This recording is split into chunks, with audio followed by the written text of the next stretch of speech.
And good Thursday evening, everybody. Welcome to Kingfisher High School as we get set for Week 8 football action here on KingfisherSports.tv, presented by Johnson's of Kingfisher. My name is Michael Swisher. I'm joined by Sean Scamahorn on the Oventive pregame show. It is Thursday evening football. It's fall break time in Kingfisher. And before we get to the action on the field, we've got to do some unpacking off the field, some off the field news this week. So as most of you are aware, a civil suit was filed back in July 2021 against head coach Jeff Myers and assistant coach Derek Patterson, former assistants Mike Knoll and Blake Eaton, as well as the school district. In the meantime, an investigation has been ongoing by the Oklahoma State Bureau of Investigation into some of those allegations that were made part of that lawsuit. Then on Tuesday evening, just before 5 o'clock, District Attorney Mike Field's office filed charges against 4 individuals in that criminal case. Among them was head coach Jeff Myers. He was charged with a felony count of child neglect. You can go to the Times of Free Press Facebook page if you haven't read up on that to see exactly what the specifics are of that. But that charge is based off the OSBI's investigation that involved interviews with all the involved parties in the lawsuit, in the civil suit, as well as former players, some former managers, current and former coaches, as well as some parents who were involved in that investigation. Myers, on Wednesday, he and the others who were charged, they turned themselves in to be processed, and he pleaded not guilty in court, and he's got a court date set next month, as do the 3 other individuals. In the meantime, he has been put on paid administrative leave by the school district pending the outcome of this legal matter. And as you know, legal matters do not move quickly, so it's probably going to be a while before Jeff Myers is back on the sideline for Kingfisher High School football. In the meantime, longtime assistant coach Stan Blundell, he will serve as the interim head coach in Myers' absence, and all other coaches will fill their normal roles on the sideline, pending something unlikely. Again, it's not likely that Coach Jeff Myers is going to be back on the sideline this season, not because of guilt or innocence. It's just because the wheels do not always move very quickly. I think his next court date is November the 8th. Again, also charged in that were Micah Knoll, the former assistant. He's facing 2 felony charges. Jeff Myers' charge is child neglect. Micah's is child abuse, and also a perjury charge. Both of those are felonies. And then also charged with misdemeanors, failure to report child abuse, are Dana Golbeck, a school board member, and then Justin Mecklenburg, the father of Mason Mecklenburg, who filed the civil suit. They were charged with failure to report child abuse. And so those are misdemeanor counts. Again, all 4 people have pleaded not guilty. They're going to do the national anthem here. When we get back, we're going to get to stuff that happens on the field. This is Kingfisher High School football on KingfisherSports.tv. We'll be back after this. The awesome power of nature here in Oklahoma sometimes can be a sight to behold. Hi, it's John Johnson. The fall foliage is underway, and what a great time to be out on the road. At Johnson's of Kingfisher, we have colors too, like our new Ram 1500 Bighorn and Laramie crew cabs that are easy on the eyes. Why not visualize yours now during Power Days at johnsonsofkingfisher.com. And I see you, Jeff Johnson here. All the yellows and especially the maple trees that turn raspberry red standing loud and proud, just like our new heavy-duty Ram 2500 Bighorn and Laramie crew cabs. More torque, more payload, more towing, more color. Already got one? Then get set for winter with the service department we call family. I think it's why more folks are switching to Ram. Look for your new Ram truck today at a dealership you'll find in a place like Kingfisher. Johnson's of Kingfisher, Dodge, Chrysler, Jeep, and Ram. Same name, same family since 1927. In business for 30 years, Cheap Brothers Insurance has more than 150 years of combined experience ready to serve you. We are an independent agency that represents all major companies, which allows us to tailor to your specific insurance needs. No account is too big or too small as we offer home and auto coverage, but also specialize in commercial accounts. For that local service you deserve, stop by Cheap Brothers Insurance today at 219 North Main in Kingfisher. Call them at 405-375-4144 or visit cheapbrothers.com. All right, welcome back. We broke down the off-the-field news before the break there. Now let's get to this football game as we are a good 8 minutes away from kickoff. This is the Ovintiv pregame show. Michael Swisher and Sean Scamahorn. Sean, it's good to be back home for one. The last 2 weeks we went to Manford, America, and then Tulsa, America. Been a couple of long road trips. Got back at 12:30 from Manford, right at midnight from Tulsa. So that's nice. It's good to be back in our lovely confines of the Kingfisher High School we press complain box. about this little box. Yeah, dude, it's yeah. nice. Hey, yes, you know, and the sign outside says "Home of the Yellow Jackets." Little did we know they were taking it literally, as this place was filled. Still sort of is with dead, really wasps, not yellow jackets, but they fly around, they're insects, and they sting, so that's good enough. But the Jackets, they do enter tonight with a 2-5 record. That includes a 2-2 mark in District 3A1. They had their 2-game win streak snapped last week in a 14-10 loss at Metro Christian Academy. And, Sean, I think we'll kind of think of that one as the one that got away from the Jackets. They led pretty much the entire time from when they went up 3-0 on that field goal late in the first quarter. Carried a lead all the way until about 3 minutes were left in that game. And that was despite just 78 yards of offense. Still had a chance to pull out a win, and there's a win that would have given them the inside track to finish runner-up in that district. But, Sean, you know, well, we'll get to that in just a second. But let's talk about the defense first. Last week, the defense was spectacular. It was a team that threw the ball 80% of the time coming into the game. And Kingfisher absolutely took away the passing game by the Patriots. I think they ended up 7 of 24 through the air for 32 yards passing, picked off the quarterback a couple of times, turned the Metro into basically a rushing team, and that eventually got the Jackets a little bit. But the defense, you take away one play last week, the defense was state championship caliber last week. the defense has been that way for the last 4 games. Actually, last week we shut down a high-powered offense on paper. Yeah. I mean, and made them one-dimensional. And like you say, that one draw play or whatever, running back up. Actually, they were running empty for 3 series in a row and brought in a running back fullback, and he made a cut off the center to the far side of the field and was just untouched. But yes, and we said it, dude, you're dipping to the defense one too many times, and that's just what happened. And they did. The defense, again, they were spectacular. Pitched a shutout in the first half. Metro didn't score until 3 minutes to go in the third quarter, and that was a 27-yard drive because, a short punt set them up with a short field. And then, again, with 3 minutes to go, they break off one 50-yard touchdown run to go up 14-10.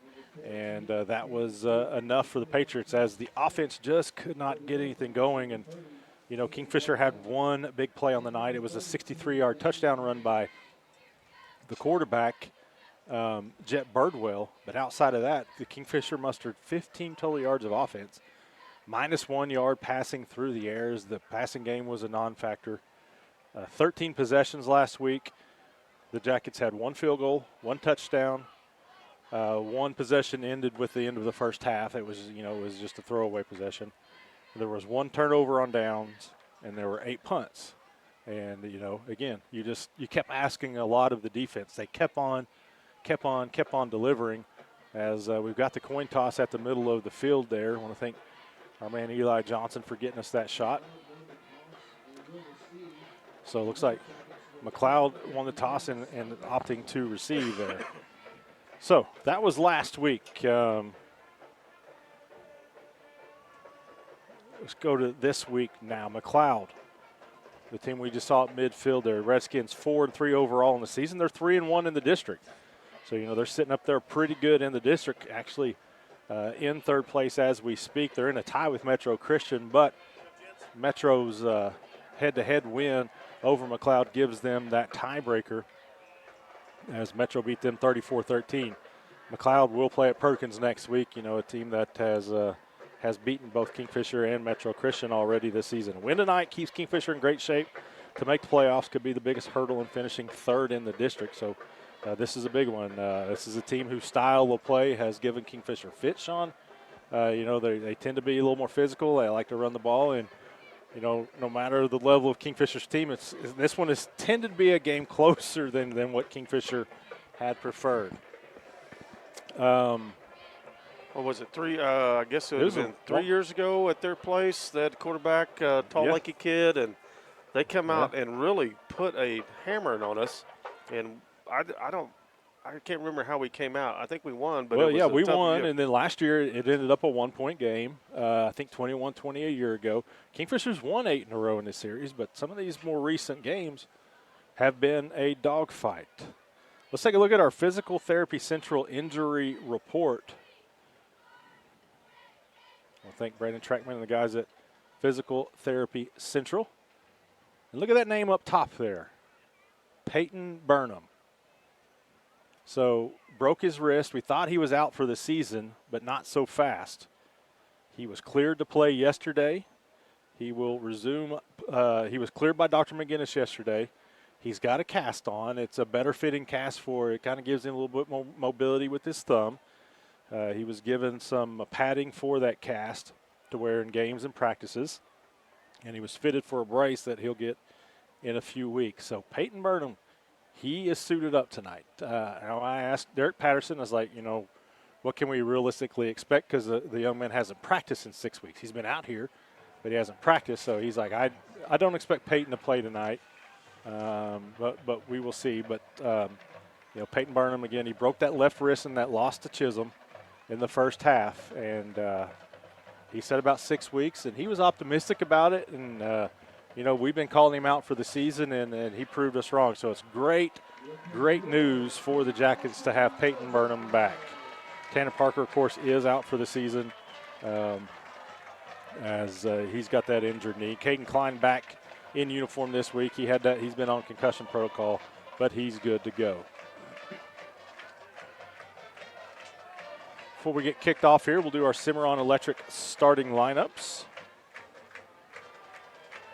Not a lot of changes. The Jackets are going to mix things up again. We're going to go with what they look like in a four-man front tonight. But they'll mix it up. Daniel Guerrero and Jake Reagan, they've been spectacular at the ends.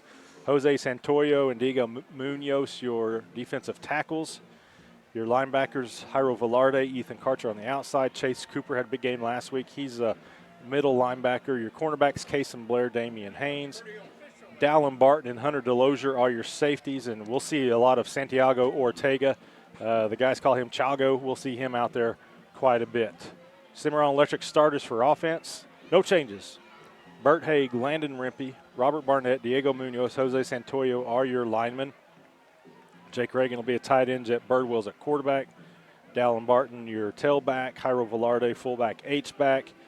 Damian Haynes, Jackson Wilbanks, Kason Blair, Brody Beckman. We'll see quite a big selection of wide receivers. The Jackets will kick it off to start the game. Again, big contest here. They need this win to keep in good shape, to keep their playoff hopes alive. And it will be a bank first kickoff to get us started.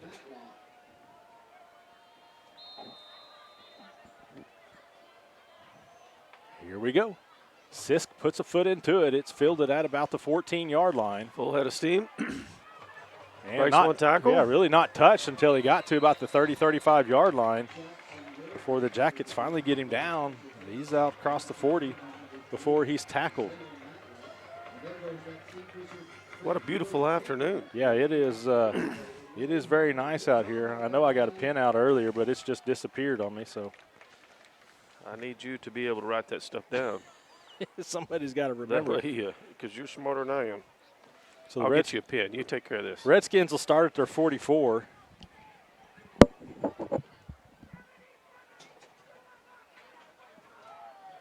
they've mixed up their quarterbacks quite a bit, so it's tough to know exactly who they're going to play at quarterback and what they're even going to do on offense.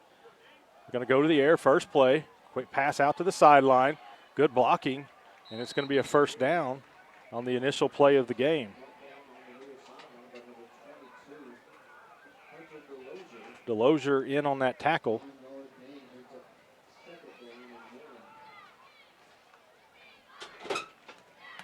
There's nothing Sean can't do.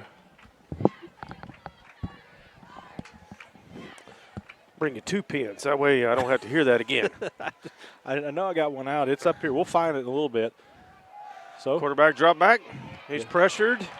great job by the Jackets. That was a second down in one play. And Daniel Guerrero, shades of the last couple of weeks, he just blows by his man and gets the sack. We'll call it a loss of 7. It's going to be third and we'll loss of 6. It'll be 3rd and 7. Yeah, Guerrero spent a lot of time in the backfield lately. Him and Reagan. He's really stepped it up this season, his junior year. Kingfisher going with a 4-man front tonight, huh? Yeah, they're going to mix it up. Like it. Trips to the right side of quads. Little bubble screen.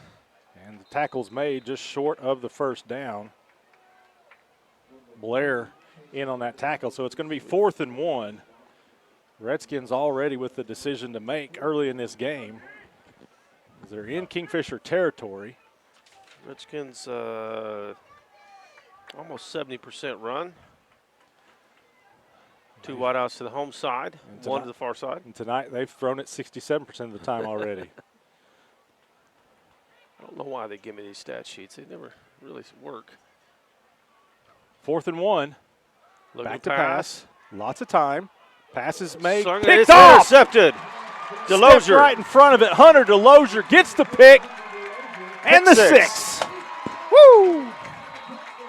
Dennis's Express Pharmacy touchdown. Hunter DeLozier. It kind of dropped down, a little sidearm pass, and Hunter stepped right in front of it. He read that the whole way, made a great break on the ball. That's worthy of a Pioneer Internet defensive stand as well.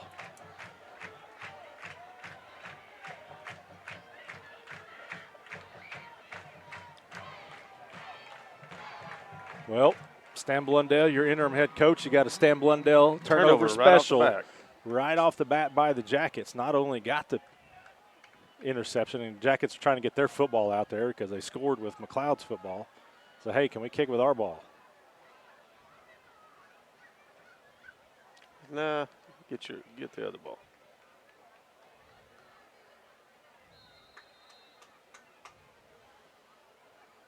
Jake Sisk puts the kick up.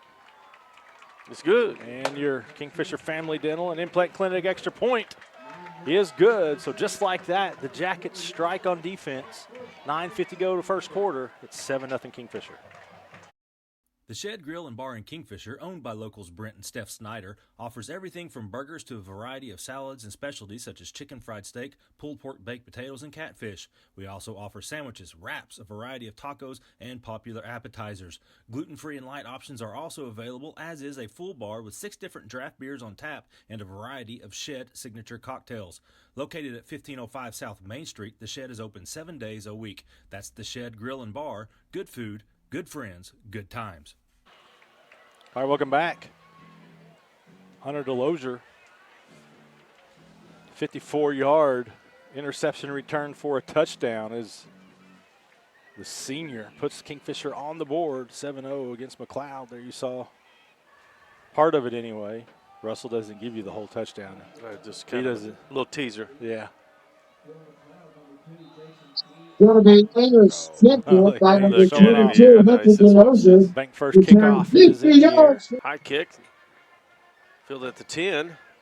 Jackets downfield quickly Blair here. on him. Excellent job covering that one. That was you got to credit Sis for that kick as well, as he pushed it high in the air and gave this team time to get down there. 30-yard difference in field position here from the start of the first possession to the start of the second possession for the Redskins.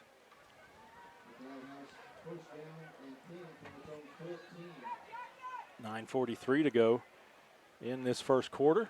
Second possession for the Redskins coming up.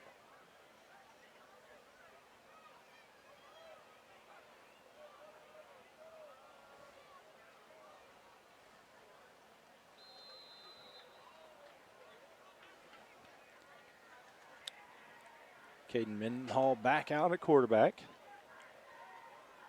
Threw it 3 of the 4 snaps, first go round.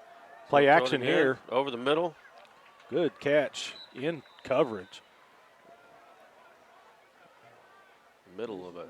Caught it in the middle of being tackled. Yeah, Blair had an excellent coverage on the play, but the catch is made for a first down.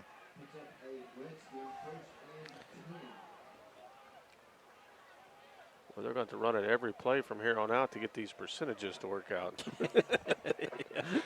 Yeah. So far, they've thrown it 80% of the time. Trips to the far side. One back in the backfield.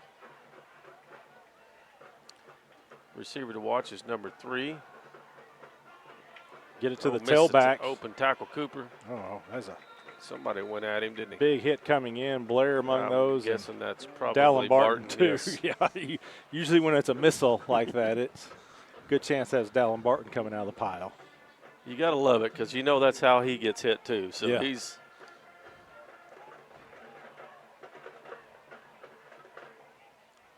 Second about 2. Could have been a loss on that play, but it was a missed tackle in the backfield. this time we're going to hand off. Several hands on him. It's going to be enough for a first down. Santoyo among those making that stop. Caden Q on the carry. McLoud to the line quickly. Two receivers to the home side.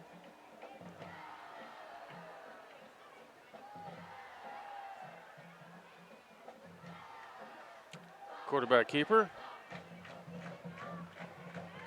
Time the quarterback, number 3, Zaylen Matlock, and he just kind of was trying to read the defense there, looked like, and see what they were doing, and just ducked behind his tailback Q and got as much as he could, picks up 5 yards.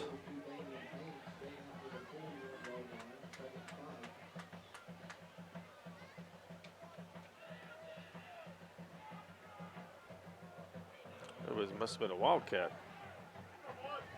We are about 7:40 to go. Kingfisher's offense yet to touch the field. Another pass out pass. to Q. Short of the line again by about, call it 3. Yeah, I'll say 3rd and 3.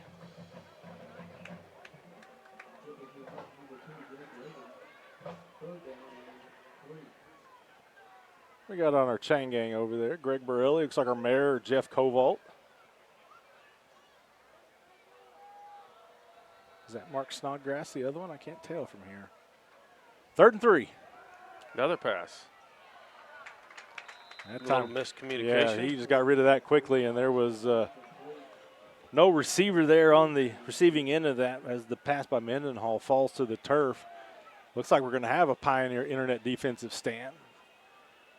Redskins will punt here. Their first 4th down didn't go so well. Sean, you said it earlier, but this is a beautiful night. No wind. First time we've been able to say that in a few Fridays. High kick, just get away and let it bounce. Rolls right down to about the 26-yard line. Well, get our offense on the field with 6 minutes and 6:48. 48 seconds. We're going to have Peyton Walker join us at halftime. When I say us, it means we're going to kick Sean out of here. It really breaks his heart. She'll join us for the KHS Spotlight, brought to you by Pioneer iVideo. 1st and 10 for the Jackets. Birdwell under center. Going to give Barton some running before he gets to the line of scrimmage, and he may have gained 1. Yeah. Good tackle there by Cole Kennedy. Stepped right into the hole and delivered a pretty good pop after a gain of about 2 yards. I watched a little practice this week, and they were doing a lot of under center.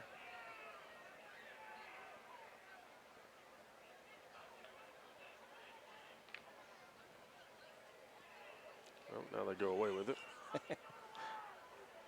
Back to the pistol look here. Barton still gets it. Makes a cut, gets a couple yards. Yeah, Stevenson Insurance Center 3rd down coming up. We'll say a 3rd and 5.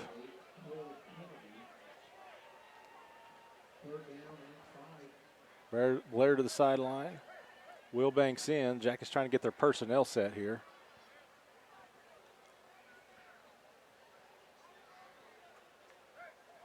And also Barton on the sideline. He's getting something from Wade over here. Doesn't look like he's hurt, but Wade's going to get something for him. So I believe probably Karcher into the game at tailback. Here's Karcher. They fake it to him. Birdwell keeps around the right side. Passes over the middle. Complete to Reagan with the 1st down reception. F&M Bank 1st like down. it. Yep, that's something we've kind of been looking for, trying to get something, getting him open over the middle. And Birdwell with the play action. Had some time. Rolled to his right. Threw it a little bit behind Reagan, but still. That's a nice, easy reception for a 1st down. Something you want to see. Already Kingfisher more passing yards than a week ago. Yes, sir. 1st down and 10. 2 backs in the backfield with Birdwell, who drops back. I mean, McLoud is bringing 5 guys. You got to have somebody open. Get rid of it, son. Yeah, he held on to it way too long there and is fortunate to get back to within a yard of the line Lost of scrimmage. his helmet. He's going to have to come off. Yep. So probably going to put Brody Beckman in there, I'm guessing, to run a snap. Purdon wanted to go in. He's like, come on, man, it was my chance. Gonna run a Wildcat probably.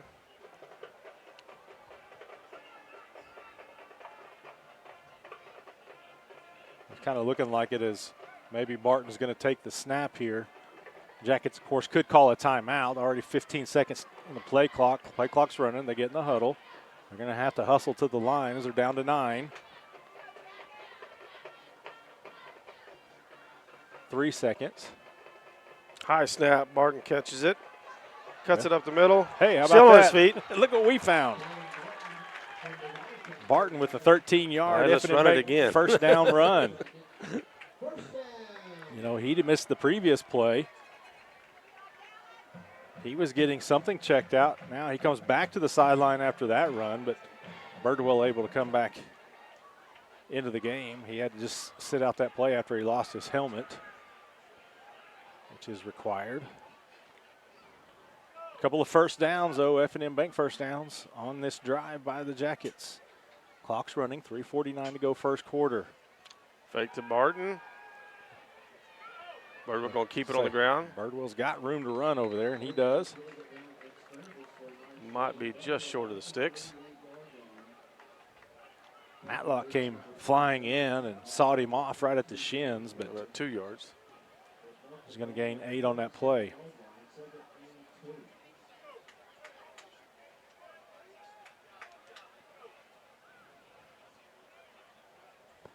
Second Karcher's short. still in the backfield. 4 wideouts.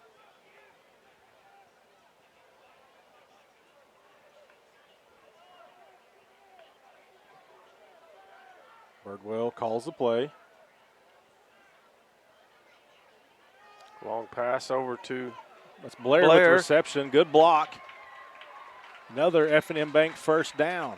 Wilbanks with the block out there on the perimeter. we got a Redskin down. Oh, no, he just tying his shoe.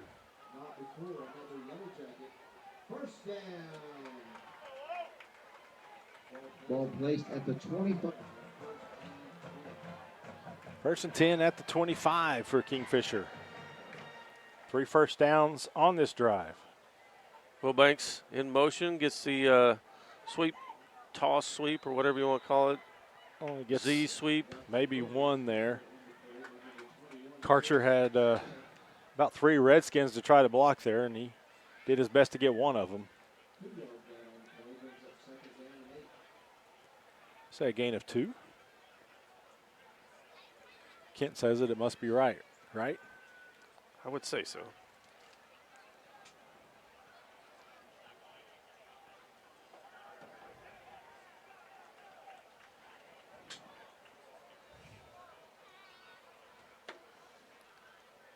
Fake the Z sweep. Birdwell keeps it on the ground. Goes right up the middle. Still driving his legs. He's got the a first F&M down. Bank first down, and the Jackets Try a little misdirection. inside that Kingfisher Electric red zone.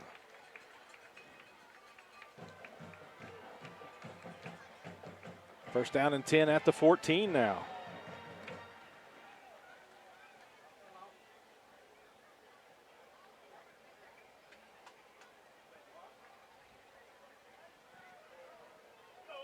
Tight end set. 2 to the home side, 1 to the far side. He goes in motion. Haynes handed to Barton. Good blocking up front. That time you almost thought Barton could have cut it out to the outside, but he saw contact to be made. Made it. Picks up 5, maybe 6 yards on first down. Excellent first down play there. That was great blocking by the line. Jackets right about the 10-yard line. Say Same the formation. 9. Again, in motion. This time they give it to Haynes. He cuts it up early. Might have got a yard.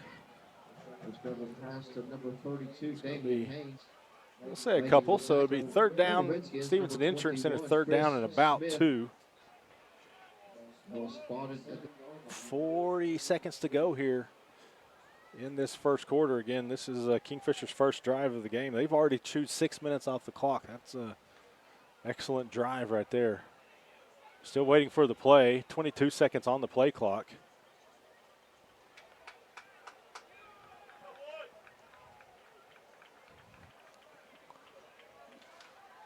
Barton about 7 yards deep from the line of scrimmage. Going to hand off at the line. He's got Makes the the cut. first down and touchdown. touchdown, Kingfisher. Dallin Barton. 7-yard touchdown run. Great drive by the Jackets.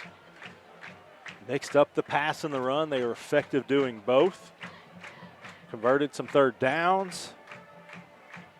Now we've got your Kingfisher Family Dental and Implant Clinic extra point coming up.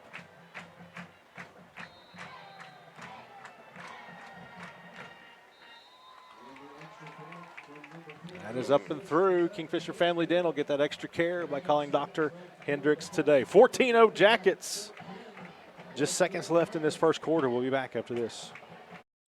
Call Capital Roll-Off today for your next project. Our containers are great for construction, remodeling, teardowns, cleanouts, and junk removals. We drop it off, you fill it up, we haul it off. We also offer demolition services. Locally owned and operated by Corey Muggenberg, Capital Roll-Off has multiple sizes to fit your commercial or residential needs.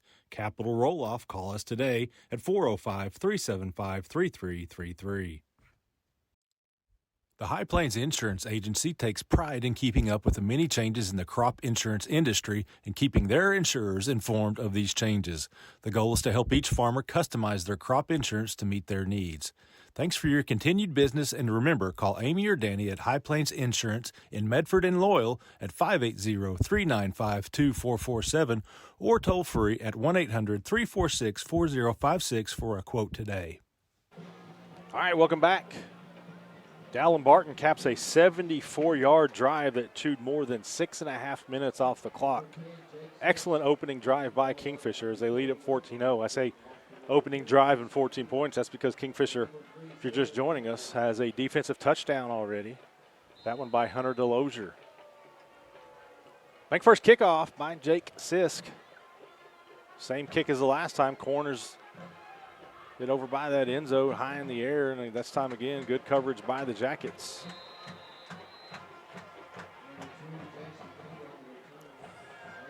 Still about 5 seconds left in the quarter. 23, Ethan Archer, and that goes the bank first kickoff kid. Ball will be spotted at the 26-yard line.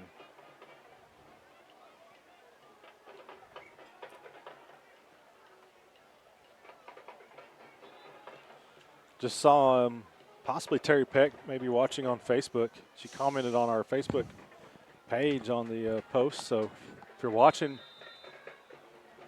Head Pecker, thanks for the gift today. She knows what I'm talking about.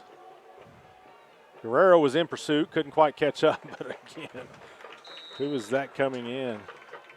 Delosier just comes flying in, delivers the first blow. Should do it for the quarter, and it does. Kingfisher leads it 14-0. They've scored on offense and defense. We'll come back with a second quarter after this.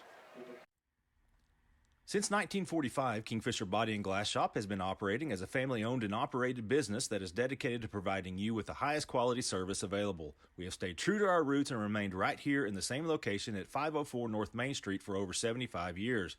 At Kingfisher Body and Glass Shop, you can expect to interact with our friendly and knowledgeable staff. Our services include full body and framework, paintless dent repair, glass chip repairs, as well as full glass replacement. We also have a full-service shop for all of your auto needs.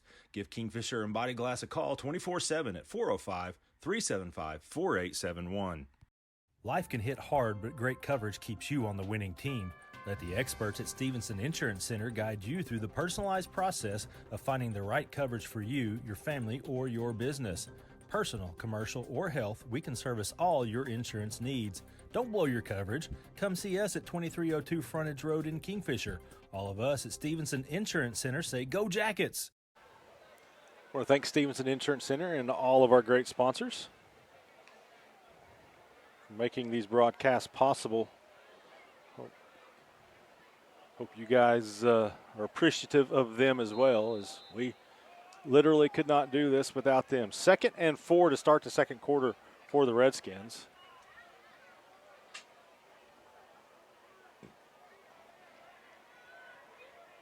Mendenhall at quarterback. Gets his play. Pass falls incomplete. Try a little quick hitch there. Damian Haynes, the closest defender.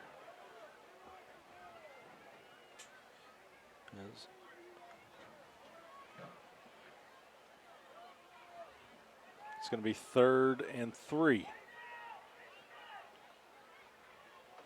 Really 3rd and 4. Looking to pass again. Boy, Reagan just bull rushed his man. The pass is made, but it's short of the first down. Haynes on the coverage again. So you have the whistle where you think there's a flag somewhere. I'm not seeing it, but evidently there is one.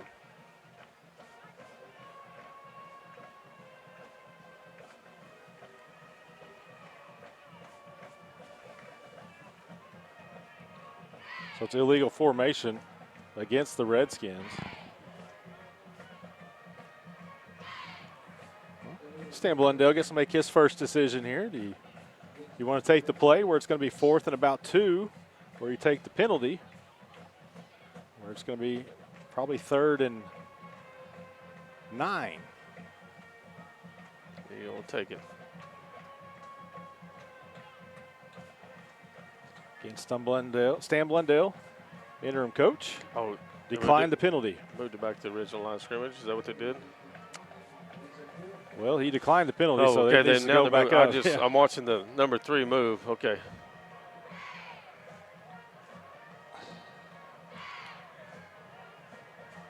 Brings up 4th down, and it looks like they're bringing in the punt team. So it's going to be a Pioneer Internet defensive stand for Kingfisher.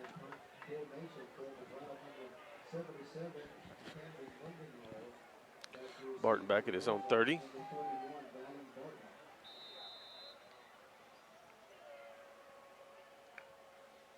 Good snap.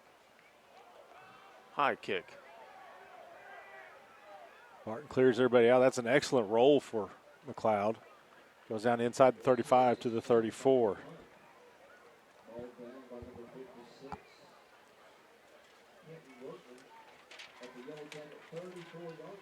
A couple more drives like that last one, Sean. We'll be out of here by 8:30. You didn't say that out loud, did you?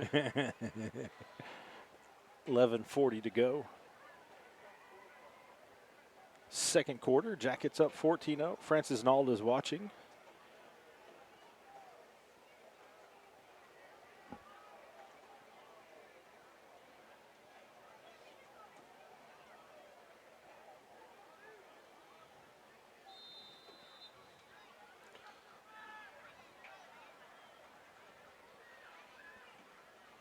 Okay. 2 wideouts the far side. Again, a rollout. Shakes one defender and gains about 4 yards. And those rollouts give Birdwell that option to make the pass, or if it opens up for him, make the run.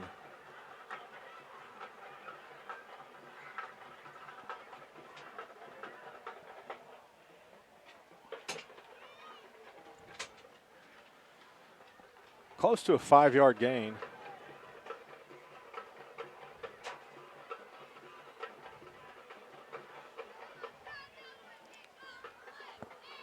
Second down. Barton in the backfield. Haynes all the way to the number. Birdwell's going to keep it again, just trying to find a little running room. And doesn't really. He gets maybe 2 yards. It'll be a Stevenson Insurance Center 3rd down and 3.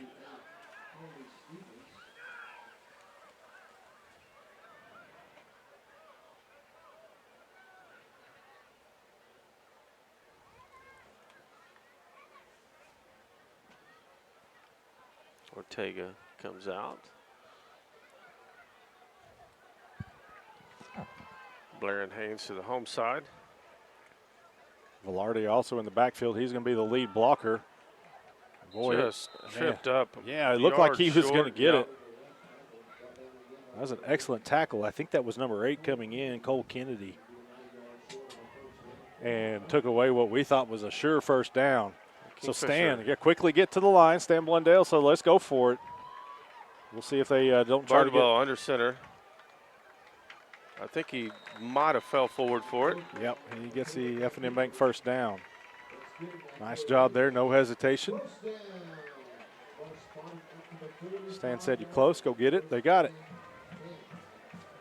Move the chains. 1st and 10 at their Jackets 45-yard line.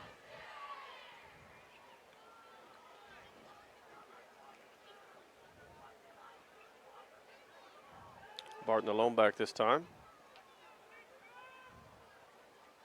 Birdwell straight drop back, looking down the field. Fakes. You got running room, son. Makes Throws the it off the throw. back foot. He's lucky that wasn't picked off.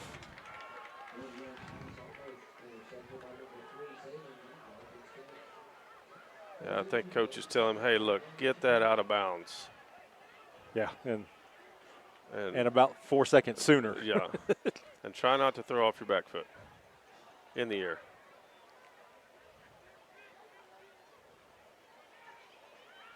Second down. This time we got trips to the home side.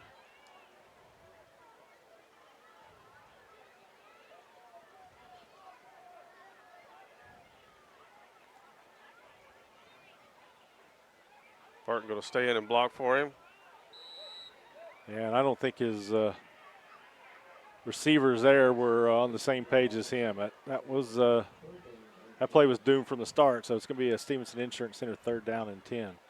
You know, and that's one of the things that before everything happened this week, when I was talking with Coach Myers, is some of the offensive issues are, and I'm not saying that was, but you know, people not knowing their routes and it's messing up on. Yeah.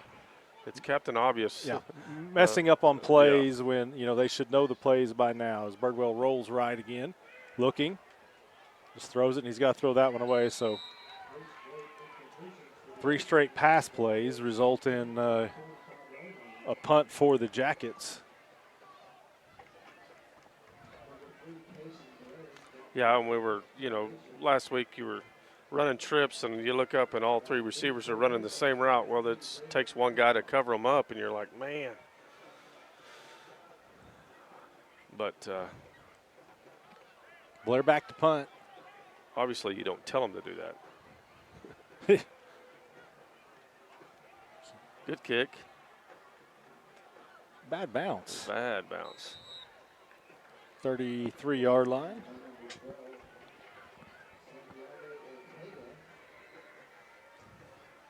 9:04 to go. We're on the road again next week. Final road trip of the regular season as we head to Shawnee as Kingfisher will play North Rock Creek in week 9.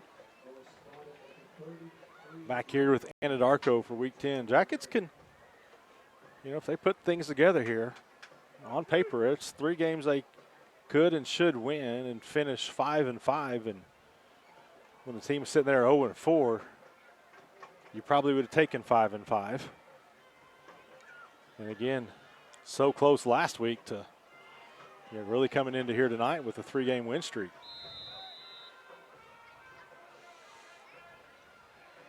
First and 10 for the Redskins. 4-man front for Kingfisher. Empty backfield. Going to try a long pass to the sidelines that is caught. Nice spin move, but gain of 5. They're not blowing the whistle. Wow, still. Boy, he's fighting hard for that. Give him the 4 progress, I think. Yep. Be a gain of 5. It was a gain of 5 and then a loss of 3 and then a gain of 2. But nope, they're going to mark it back. 4-yard gain. Well, maybe not. We'll say 5. 5.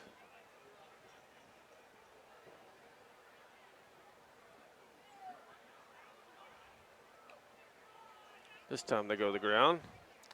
Reagan grabs a hold of him before he could run by.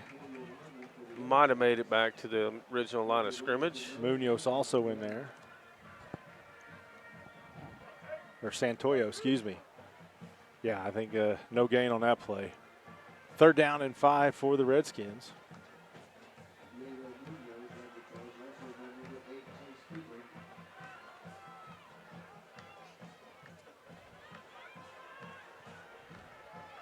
Kingfisher showing blitz. They bring pressure. Double coverage. And he outruns all of them. Catch is 2 made. coverage. Yeah, that was a beautiful throw. A great catch. Catch is made by Zaylen Matlock. But again, there was double coverage out there, and Mendenhall just dropped that pass right in between defenders. Huge gain for the Redskins all the way down to the Kingfisher 16-yard line.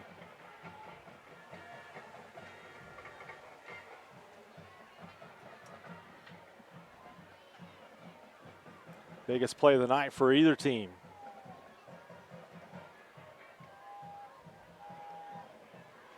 Redskins going to keep it on the ground. Tries to cut inside, and he gets about 4 yards.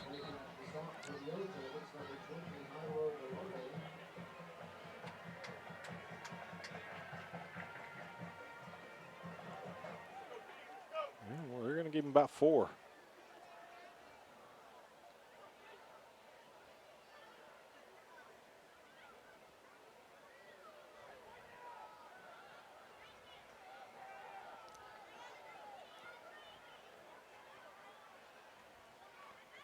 Second down. Mendenhall rolls. Pressured. Oh, gets out of it. Karcher, pressured some more. Caught from behind, and that is Cooper. Karcher with the initial slowed him down, and then Cooper finished him off. Cooper had the interception last week as he comes in there and crashes in. Gets the sack there, so it's a big loss on 2nd down. 3rd and 17. Loss of about 11 on that play.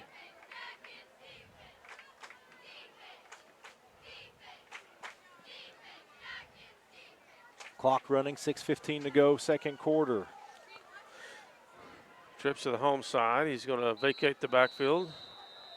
Somebody jump.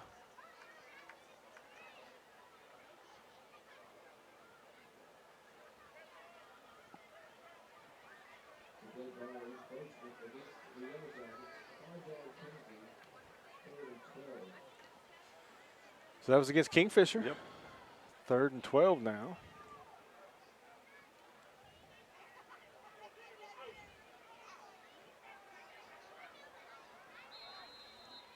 Got a little excited.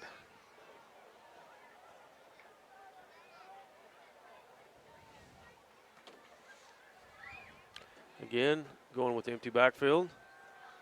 Looking for the end zone. Pass is incomplete. Drops to the turf, is in and out of the hands. Number 21. Chris Smith. So it's going to be 4th and 12 for the Redskins. We'll see what they try here.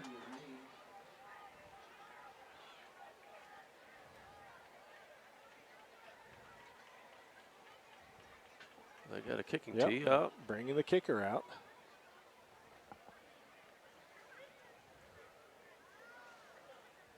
Santos Lujan. Number 45, Santos Luan. 39-yard attempt. Did it get there? No, just It did. barely. 34-yard attempt, I should say. The kick is up, and the kick is through. So the Redskins are on the board, but it's still 14-3 Kingfisher. We'll be back with a kickoff after this. Before the 1930s, most of rural Oklahoma didn't have electricity. With rural areas in such dire need for electricity, the Rural Electrification Administration was created. The REA made modest loans to create rural cooperatives. The first loan to a member-owned co-op in Oklahoma came on October 1st, 1936, to Cimarron Electric Cooperative. Cimarron completed construction of a plant and lines, and on December 24th, 1937, became the first to turn on the power. Since then, Cimarron's mission of bringing electricity to its members has been nothing short of successful. Farms have grown and become more efficient, oil and natural gas companies have set up shop, and our membership grows every year. Thank you for being part of Cimarron for all of these years.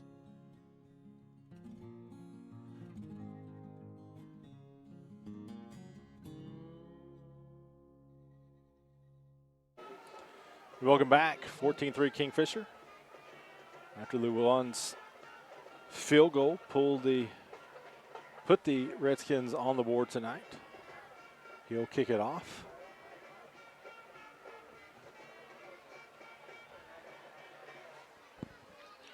Kingfisher acts like they're expecting an onside kick. Yeah, they're leery of something here. Wonder why. You see it. Well, go get the ball.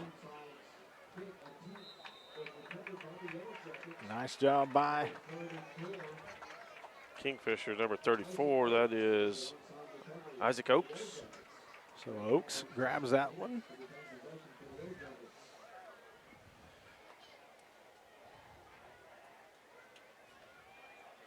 So Kingfisher have great field position and own 48-yard line.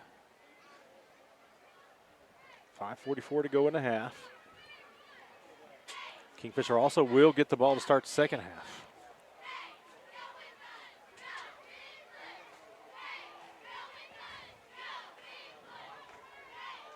Karcher in the backfield.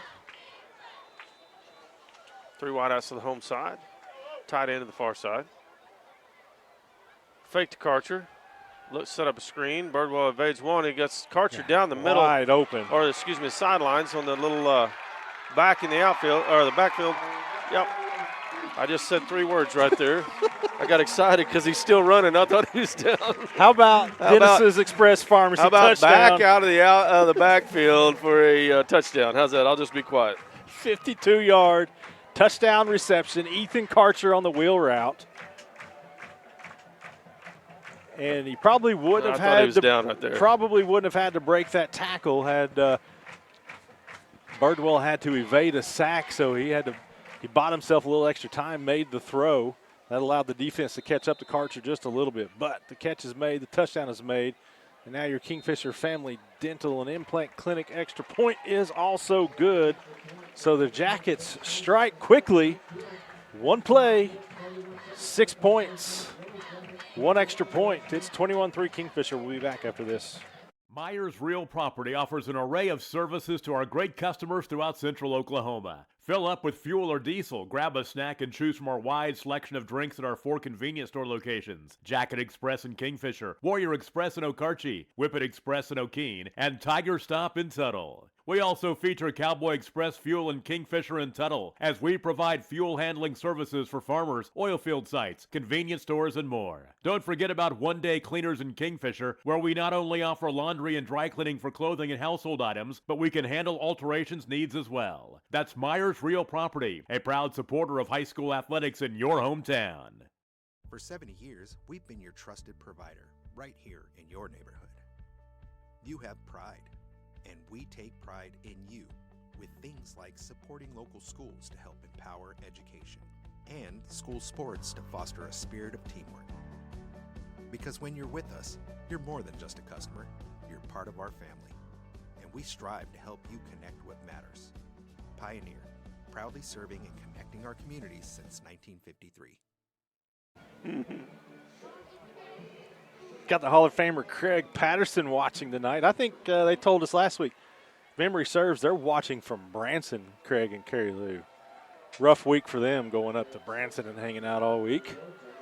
Got to watch the grandson play some flag football last weekend, then headed on up to Branson from Tulsa area. Bank first kickoff by Jake Siss. This one again angled over to that far sideline, far hash mark. And again, good coverage by Kingfisher. And you are correct, Craig. I didn't know what to do with all this going on. Trying to pinch myself. Jackets at their own 22. 5:26 to go. Or excuse me, McLoud from its own 22. See, I started something there. Karen and Al are watching from Tulsa.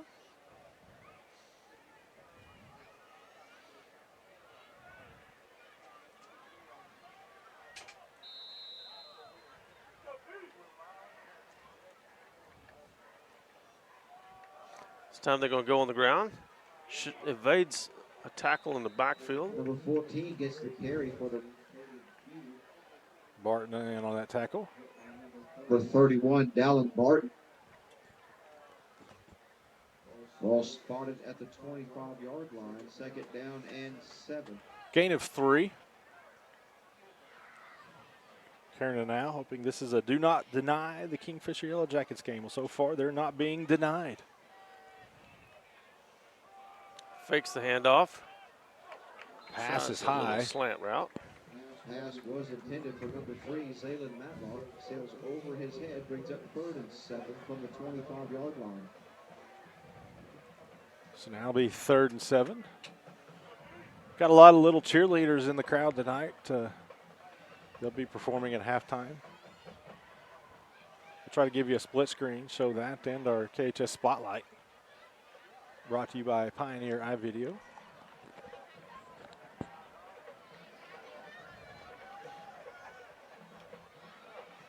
Third down, Reagan.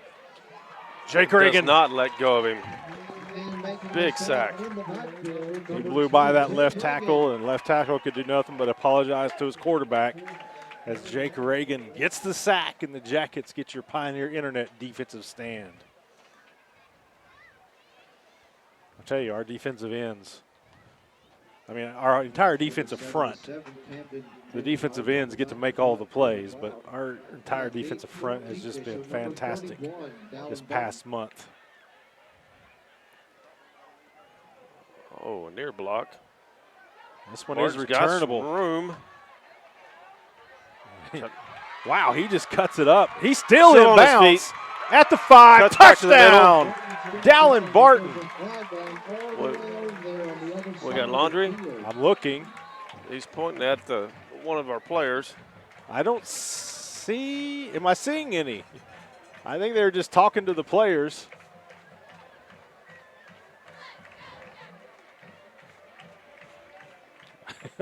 So let's hold off.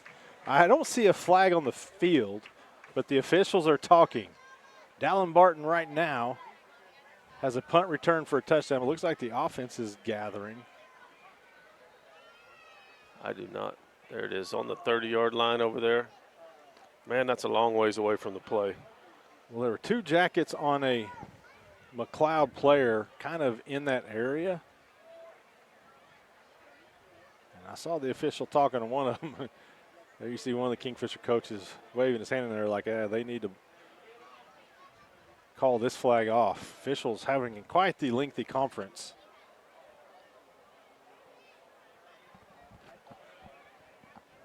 The sideline judge is saying, if we don't call this, I've got to go stand back over there next to that coach.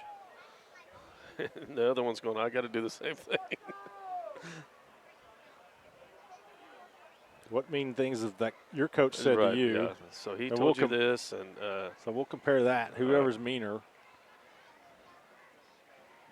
Still conferring. Dallin Barton. great effort. You know, I thought he was just running to the sideline because he had no blocking wall over here. I was thinking he's going to get as much as he can, get to the sideline, get out of bounds, and he just cuts up field and then breaks a couple of tackles. Next thing you know, he's in the end zone for what we think is a Dennis's Express Pharmacy touchdown.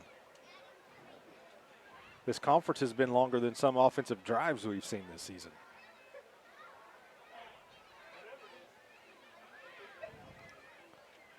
So you're saying Ishan's closed at 9 o'clock?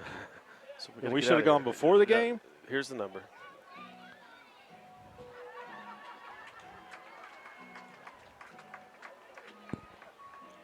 Yeah. Playing the final Jeopardy theme music now. So, Coach, did you order the nachos with chili cheese or without? Because he's allergic to cheese. I kid. What I don't see is a conference Well, being the other held coach. with a McLoud coach. Right.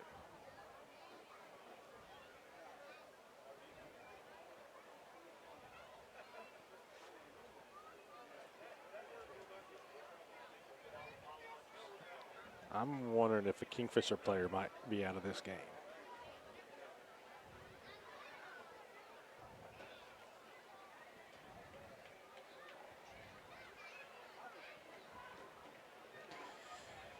And now,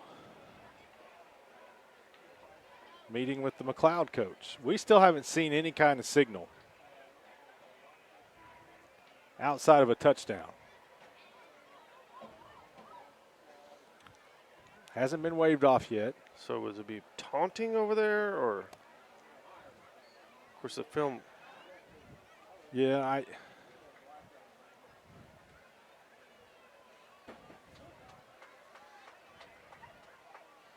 will say for a couple plays, I have seen some words exchanged on the field between certain players. So Yeah. I don't know if that carried over. I mean,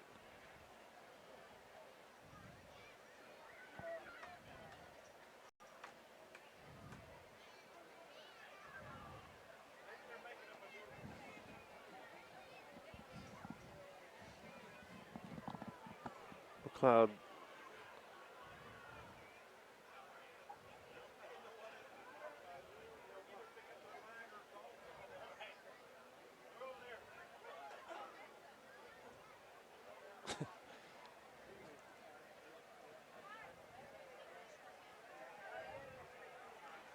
Coleman Ramsey, I don't know if he's being given the option of what to do with the flag.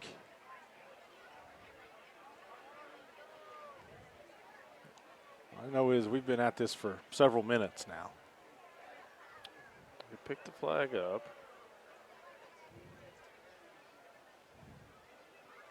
Now the indication. That'll be against both teams.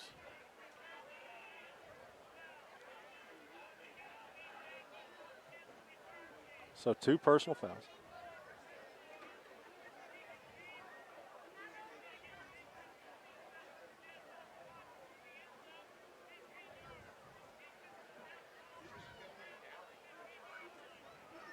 So I think it's going to be Kingfisher's ball at the 15-yard line. The official was yelling his explanation there. We could hear a couple of words.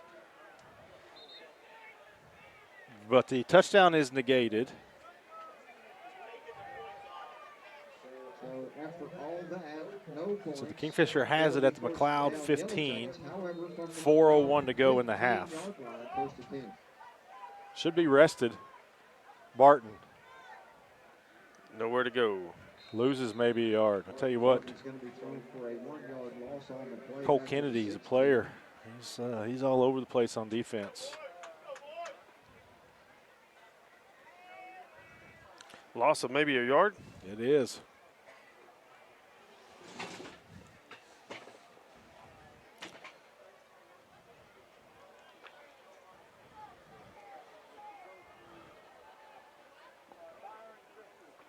Kingfisher with a tight trip set. Barton Hand off again. to Barton again, trying to get over the tight end side. He does, has a block. It's going to be a Stevenson Insurance Center's 3rd down, and let's say 3, maybe 2. Jackets started this possession inside the Kingfisher Electric red zone. We'll say 3rd and 3. This time Jackets get up to the line quickly. See if they actually snap it here. No, they don't. Look to the sideline.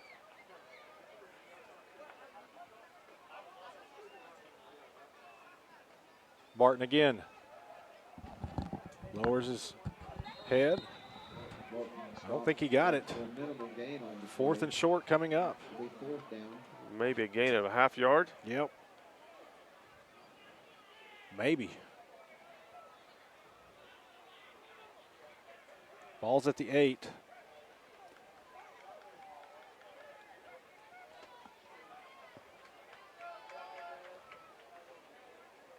Kingfisher going to run down and run the timeout and then call timeout. Inside of 2:10 now. They can get this inside of 2 minutes. As Sean said, they'll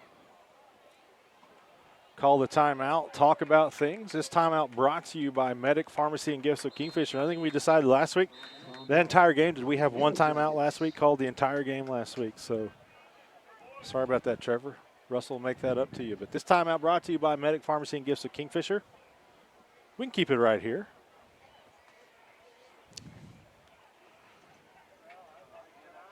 Sean's calling for the field goal. Jake Sisk has been extremely consistent this year. 3 for 3 on field goals. Perfect on his extra point attempts.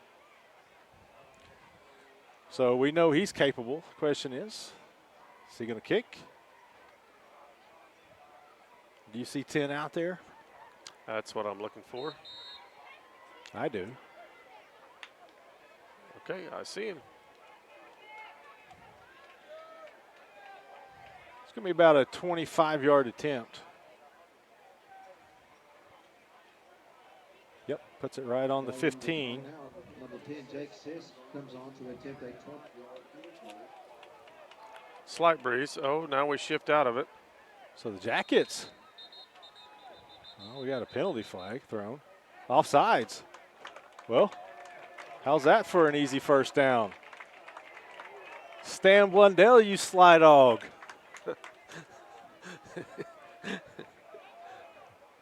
So that'll should be enough, half the distance, I'm thinking there. It is. F&M Bank first down. Okay, I'm not expecting that. Well, who was? You're right. Well, now you go back with your offense. We got full house backfield. Stan just called a squeeze play is what he did. Bird ball under center. That's Karcher in motion.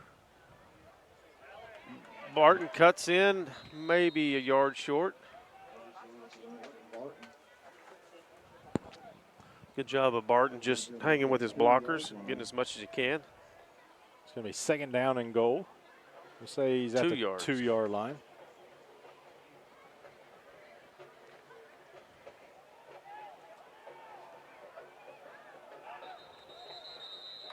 And I think McLeod's going to call timeout. They were, as Sean would say, discombobulated a bit on the defensive side. I would not try to throw that out tonight. Discombobulated. Look at you. You're a wordsmith. Well, I was just thinking, why was Kingfisher hurrying to the line? You got 3 plays and that much time, just run it out. This timeout with 1:26 to go in the half, brought to you by Medic Pharmacy and Gifts of Kingfisher.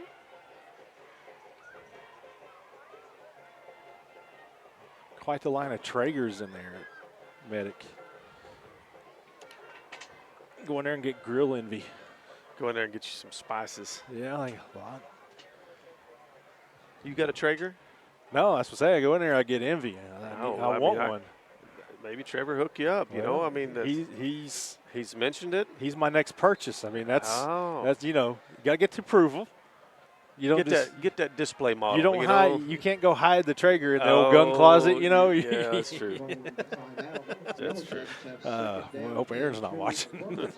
Hope she doesn't know your combination. Oh, she does. I'm an open book. Second and goal for the Jackets. 1:26 to go in the half. Tight set. Barton just gets behind that line, Bull drives rush. his legs, and gets your Dennis's Express Pharmacy touchdown. Assist to Stan Blundell on that touchdown, assuming he's the one who made the call on the little trickeration on the, if you will, fake field goal. Got the Jackets a first down on the penalty, and they turned it into Dennis's Express Pharmacy touchdown. Here's your Kingfisher Family Dental and Implant Clinic extra point. It is up. Jake Sisk puts it through. So at the 1:22 mark of the second quarter, it's Kingfisher 28, McLoud 3.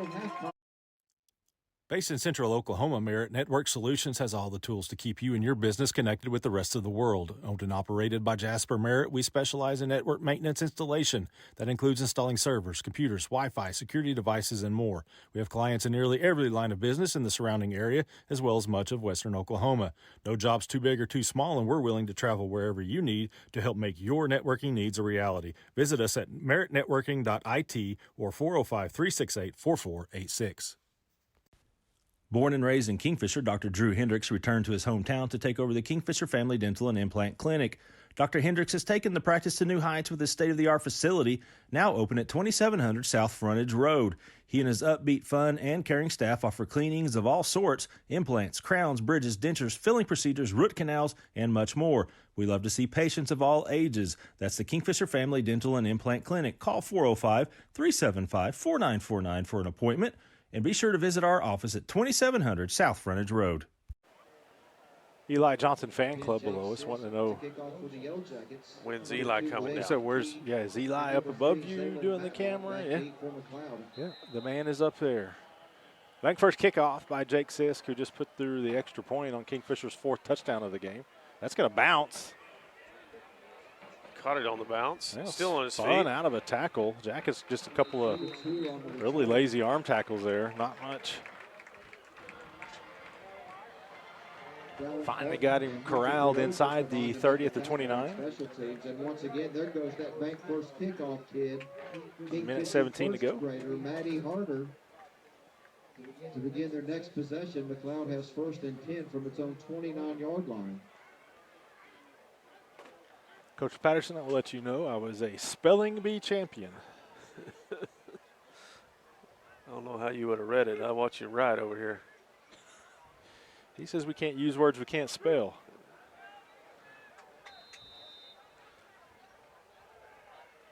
Three wideouts to the far side.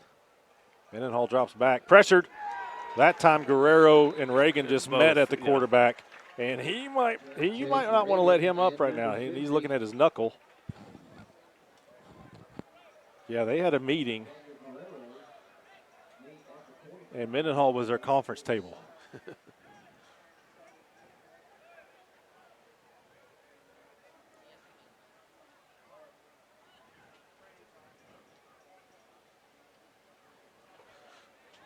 At 45 seconds. Landon out. Nault just now tuning in, saying go Jackets. This time they're going to put it on the ground. Couple missed tackles. Good job there. Was that Cooper who grabbed a jersey, hung on, and saved probably a first down. So thanks, Landon, for tuning in for the final 30 seconds of the half. Lots coming up at halftime. We'll have halftime highlights. We'll have breakdown stats. We'll have our KHS Spotlight with Peyton Walker and more. So stay with us. The Jackets lead this one 28-3. We'll be back after this. F&M Bank loves giving back to the communities we live and serve in. Banking with us ensures your money goes back into your community. Our goal is to provide you with reliable banking you can trust, delivered with unique passion for service. F&M Bank has all the modern banking services, mobile banking, lending, reward checking, electronic checking, and more. We invite you to come see us at any of our 8 locations. Come find out what relationship banking is all about. F&M Bank, member FDIC, equal housing lender. Nearly 200 years ago, mercy began with one woman who inspired others to protect the vulnerable, comfort the sick, and deliver exceptional care wherever it was needed.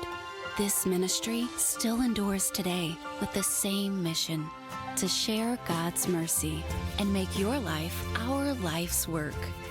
Mercy, recognized by IBM Watson's Truven as one of the nation's top 5 large healthcare systems.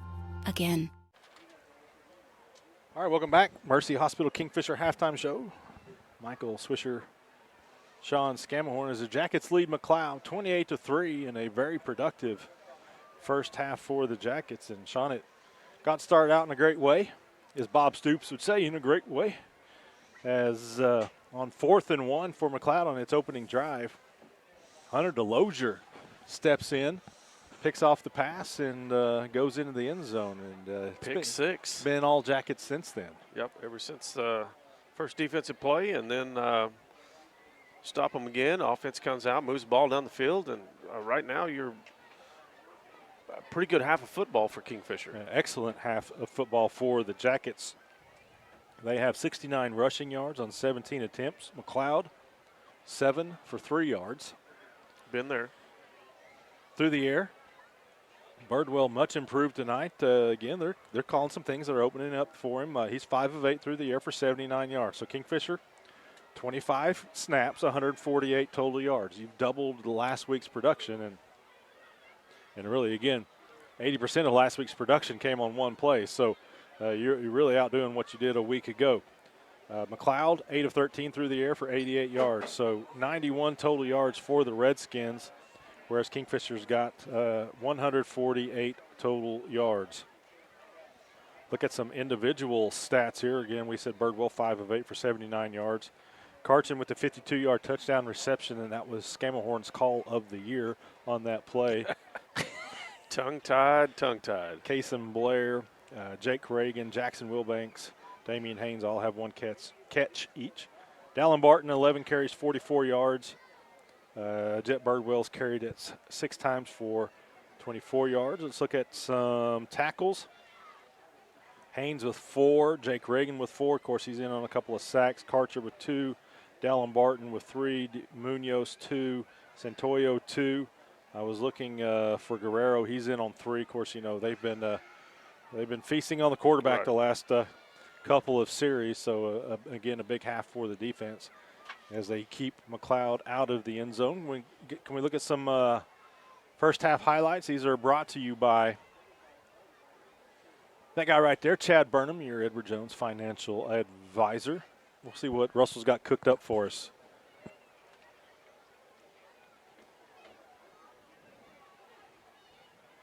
There's the first big play of the game. That was DeLozier stepping right in front of that pass, taking it to the house.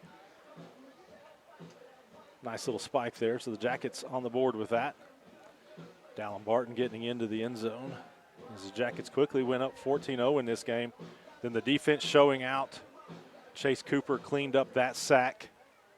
Karcher upset with himself, but he makes up for it here as he catches his wheel route, breaks a tackle,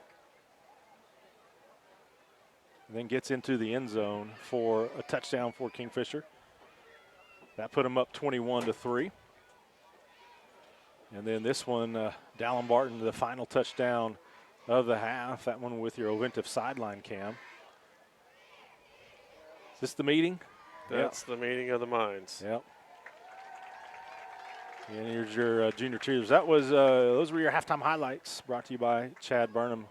Got our junior cheerleaders on the field. We're going to take a break. When we come back, as promised, we're going to have our KHS Spotlight brought to you by Pioneer iVideo. Easy for me to say, boy, you're contagious tonight. I got you. You can't even get it out of your mind. We'll be joined by Peyton Walker, so stay with us. Interbank in Kingfisher serves the needs and caters to the economic strengths of the communities we serve with 15 statewide Interbank locations. Through our associates at each location, we strive to provide a high level of personal and professional customer service in a community bank setting while maintaining our commitment to personal integrity, customer service, and community involvement. We're ready to help with all your banking needs. Interbank in Kingfisher, member FDIC, equal housing lender. Dr. Jeffrey Danner and his team have provided preventative, restorative, and cosmetic dental care for our patients for over 15 years in the Kingfisher community. Dr. Danner offers same-day crowns, dental implants, clear aligner orthodontics, and many other unique dental services with comfort, integrity, and excellence as his top priorities in a beautiful, clean, and welcoming environment. Most insurance plans accepted. Financing and in-house membership savings plans available. Visit us at 901 Hospital Circle or online at kingfishersmiles.com or call us at 405-375-3857. Kingfisher Dental Designs, where dentistry and art come together. All right, welcome back. This is the KHS Spotlight presented by Pioneer iVideo. Down on the field, you see a couple hundred of future cheerleaders. Karma's got her work cut out for her, but up here in the press box, our lovely press box, we have Peyton Walker joining us. Peyton, thank you for joining us tonight. Thank you for having me. Well, so a lot going on. You're a busy young lady. First, we're going to talk about a couple of things. First, let's talk some cross country. Big meet coming up on Saturdays. You got the regional meet coming up. How are you feeling going into the regionals? You took last week off, so are you feeling pretty refreshed and ready to go for the regional? Yes, we took last week off, so I think that was a good break on us to regroup, refresh, and refocus. Yeah, because it's been, you guys have been going at it really since June, putting in work, early morning hours, a couple of nights, and even as school started, your 6:30 a.m. practices. I really love getting up for those. Thanks, Lafferty, for that. Good times. Yeah, 6:30 a.m. practices before schools, but really just a successful season. How happy have you been with the way the season has gone for the team? You're all first place finishes and one second place finish. How have you felt about how the team has run as a whole this season? I felt great. I feel like we've been doing really well, and we're having a lot of fun with it. Yeah. So I feel like that's a big difference Yeah, from previous years. That goes a long way because it's not easy to have fun when you're running. We do that a lot up here in our press box, so we're big runners up here, but it's not a lot of fun. But you individually, how would you say from last year to this year, what have you improved on the most? Because, I think you've medaled every race this season. You're running top 3 or 4 on the team. Where have you improved from your junior to your senior season? I think I'm just running more confidently. Like, I just know that I can do it, if that makes sense. Yeah, well. Yeah, because they talk about, it's a mental sport, right? It is, yes. Very much so. So talk about the mental aspect of it out there on the course. What does it take to kind of push through those tough times out there? I always just try to stay positive. Happy thoughts only is what I try to allow. Again, this doesn't make sense to me, these happy thoughts in running. You just got to go to your happy place. Yeah, just go to your happy place. So and don't look at anything else besides what's in front of you. Yeah, well, you know what? You say that, but I've seen a couple of mean mugs from you when I'm taking pictures, and you haven't been very happy with me and my camera. Those weren't very happy thoughts you were having, but that's all right. I will forgive you for that. So the meet where you did finish second to Hooker, it was by 1 point. But for that second straight meet, you were shorthanded. You didn't have Kinley Taylor. So going into the regional on Saturday, are the Lady Jackets healthy? Yes, we will all be running. Okay. Healthy. Yeah. Yes. So these last 2 weeks, have you mixed up the practice routines at all, or what? Have the practices been pretty much the same? They've been pretty much the same because we've been doing so well. Why change anything? There you go. So Kingfisher goes into the regional. It is at OBA on Saturday. 4A girls at 9 a.m. Yes. So you will go in as the top seed at this regional. Kingfisher is ranked number 2 in Class 4A. You were 2 earlier. You win pre-state. You jump Bing. You become the number 1 team. You guys don't run last week. And Pauls Valley had a really good meet. They beat Bing as well. So Pauls Valley jumps up to number 1 in the ranking. So you're number 2. Do you kind of like that? You guys haven't faced Pauls Valley. You've seen a lot of the other there's a couple of the top teams you haven't seen. But do you kind of like the fact that they drop you down in the rankings? Yeah, it gives us more motivation. There you go. But you will be the team with the targets on your back going into the regional. But again, I think number 10 is the next highest ranked team at that regional. So you guys will be heavy favorites. And then the state meet is the following Saturday at Edmond Santa Fe. So encourage everybody to get out there and support the Lady Jackets as they legit have a shot at the state championship this year. Everybody's going to have to run well, but yes. We'll see if it happens. Now let's switch gears just a little bit to basketball, because while you're doing all of this, you're also taking part in basketball practices. Of course, you're not going necessarily full bore since you are running cross country, but how has your basketball off season been? It's been great. We've been really working hard this last week, so I'm just really excited about it. Well, let's look at more than just this week, though. Just for you, in the summer and playing some summer ball and getting some things going there. But how as your off season, I talk about how did you improve in cross country. Where do you feel that you've improved your basketball game in this off season? Honestly, everything. Yeah. I feel like this year I've really embraced the role of being the senior, Yeah. and so I can already tell how that's playing out, and I'm liking that. Well, that's good, because you are a senior, so that's we're going to need that from you this season. That senior leadership is definitely huge on a team. Now, you had a big summer in another respect, in that made a little commitment to play college ball. Tell everybody where you plan to play your college ball. Yes, I'm committing to, or I did commit to play basketball at UCO in Edmond. So, what was it about the Lady Broncos program that made you commit to them? So many things. Yeah. One, I loved the coaches, and that was one of the most important things to me. Is they're very much like a family-based team, and I really like that. So. Well, and I'm sure, speaking of family, your family, I'm sure, is quite happy that you'll be very close excited. to home. Yes. So it's a nice little easy drive over to Edmond for those home games. So congratulations on that. I know that's been a big goal of yours, so get to commit to UCO and play some college ball close to home. Thank you. Had our parent meeting last week for basketball, and one thing that Coach Taylor Young said is, you guys seem to, she said it's almost weird how well this team gets along. Yes. From seniors to freshmen, kind of even hanging out in practice a little bit. And I think it's a credit to you seniors that, and the other upperclassmen, that you guys take time to, hang out with and be nice to the underclassmen and all that. But I take it that's probably important to you. Very. I'd say this is the closest basketball team I've ever been a part of. We're all each other's best friends, so that just makes playing even better. So a little bit different twist this year. We're going to have two walkers on the team. We are. What's that going to be like, getting to play? This will be the first time that you get to play a season with your sister, the first and only time that you'll get to play with your sister. So is that something you're looking forward to, and how is that dynamic? Yes, I'm really excited. We do butt heads, but we still love each other. So I'm excited. Wait, it's going to be fun. Sisters sometimes argue? Maybe just a little. Okay. If you say so. The last 2 years, the Lady Jackets have made it to the state tournament, made it to the quarterfinal round, had some tough draws in those quarterfinal rounds. As always, 4A is not going to be easy.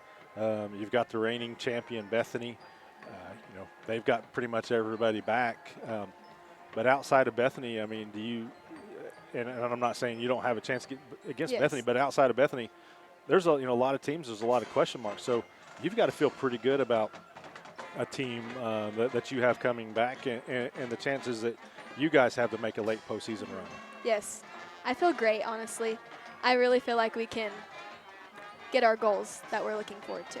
And those goals, of course, are to get to the state. The goal is the gold ball, but the state tournament is a big part in getting there. What these last 2 years, if you could do me a favor, don't lose early in the playoffs. If you are like, we've been talking, but then also it's a tradition. But we're not going to do it this year. Yeah, traditions can be broken.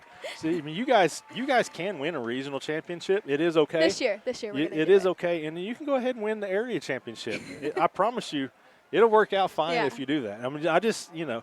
You give your parents a heart attack. You make your broadcast crew have to work harder. It's more fun like that, right? But it is exciting, is it not, to have your backs against the wall so many times and finding a way, one way or another, finding a way to come back and win those games and just get to the makes state the tournament. win so much more special. But we're not going to do that this year. We're So, going to yeah. take the easy route. Yeah, let's win them all, and then we'll compare the speciality, if you will, of those wins. I bet you it feels just as good to get to the state tournament if you go in as an area champion. Well, hey, go kick some running tail this weekend. Yes. Again, the Lady Jackets, they run at 9 a.m. at Oklahoma Bible Academy in Enid in the regional meet. The boys will run at about 9:45. The Jackets have 2 or 3 runners going in that one. A lot of county kids are running. Everybody from Kingfisher County got assigned to that regional. So just go make a day. And what do you say? We'll go celebrate with Flamingo Burger after we win. Okay, yeah, I like that right there. So if the Lady Jackets win, it's Flamingo Burgers for everybody. But good luck. Go get a state title, and then go work for another one in basketball. Yes. All right, Peyton Walker, everybody. We're going to take an extended timeout here. When we come back, we'll have the second half. So stay with us.